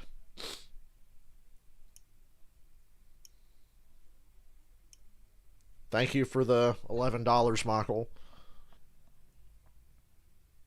Pleasure doing business with you. Oh, I gotta get the social media reaction, son. I thought this dude's career was over last year. I thought he was gonna be canceled forever, dude.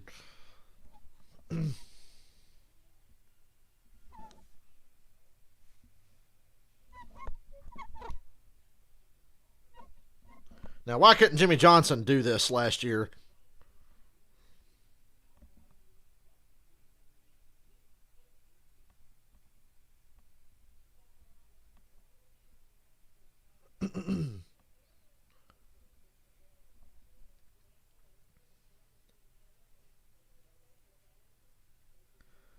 We're on pace for think of all the guys that are going to win races this year that haven't yet. So what? We're 4 races in. We got McDowell, Bell, Byron, Larson. I bet you Harvick, Hamlin, Truex, Kyle Busch, Logano, Keselowski, they all win. I bet Alex Bowman and Chase Elliott win a race or 2. Stenhouse going to win Talladega.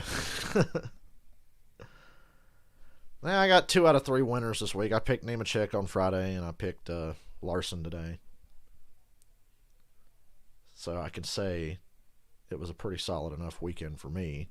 And this race clocked in under 3 hours. That's why you should shorten Texas to 400 miles NASCAR. I don't want to watch 3.5 or 4 hours at Texas in the fall for the playoffs. Shorten Texas to 400 miles.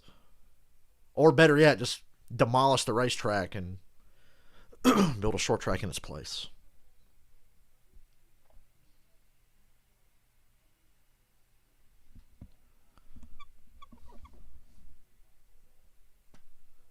Larson, Keselowski, Kyle Busch, Hamlin, Blaney. Truex, Bell, Byron, Logano, Jones, Stenhouse, Austin Dillon, 12th for the second week in a row.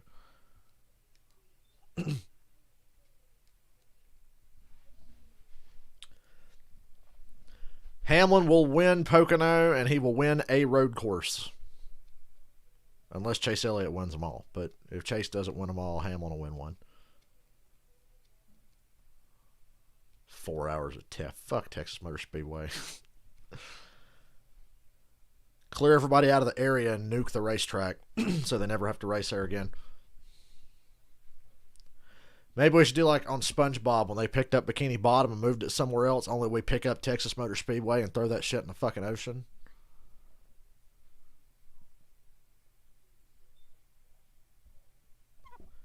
No, I like West Coast because Auto Club's about to be a short track year after next.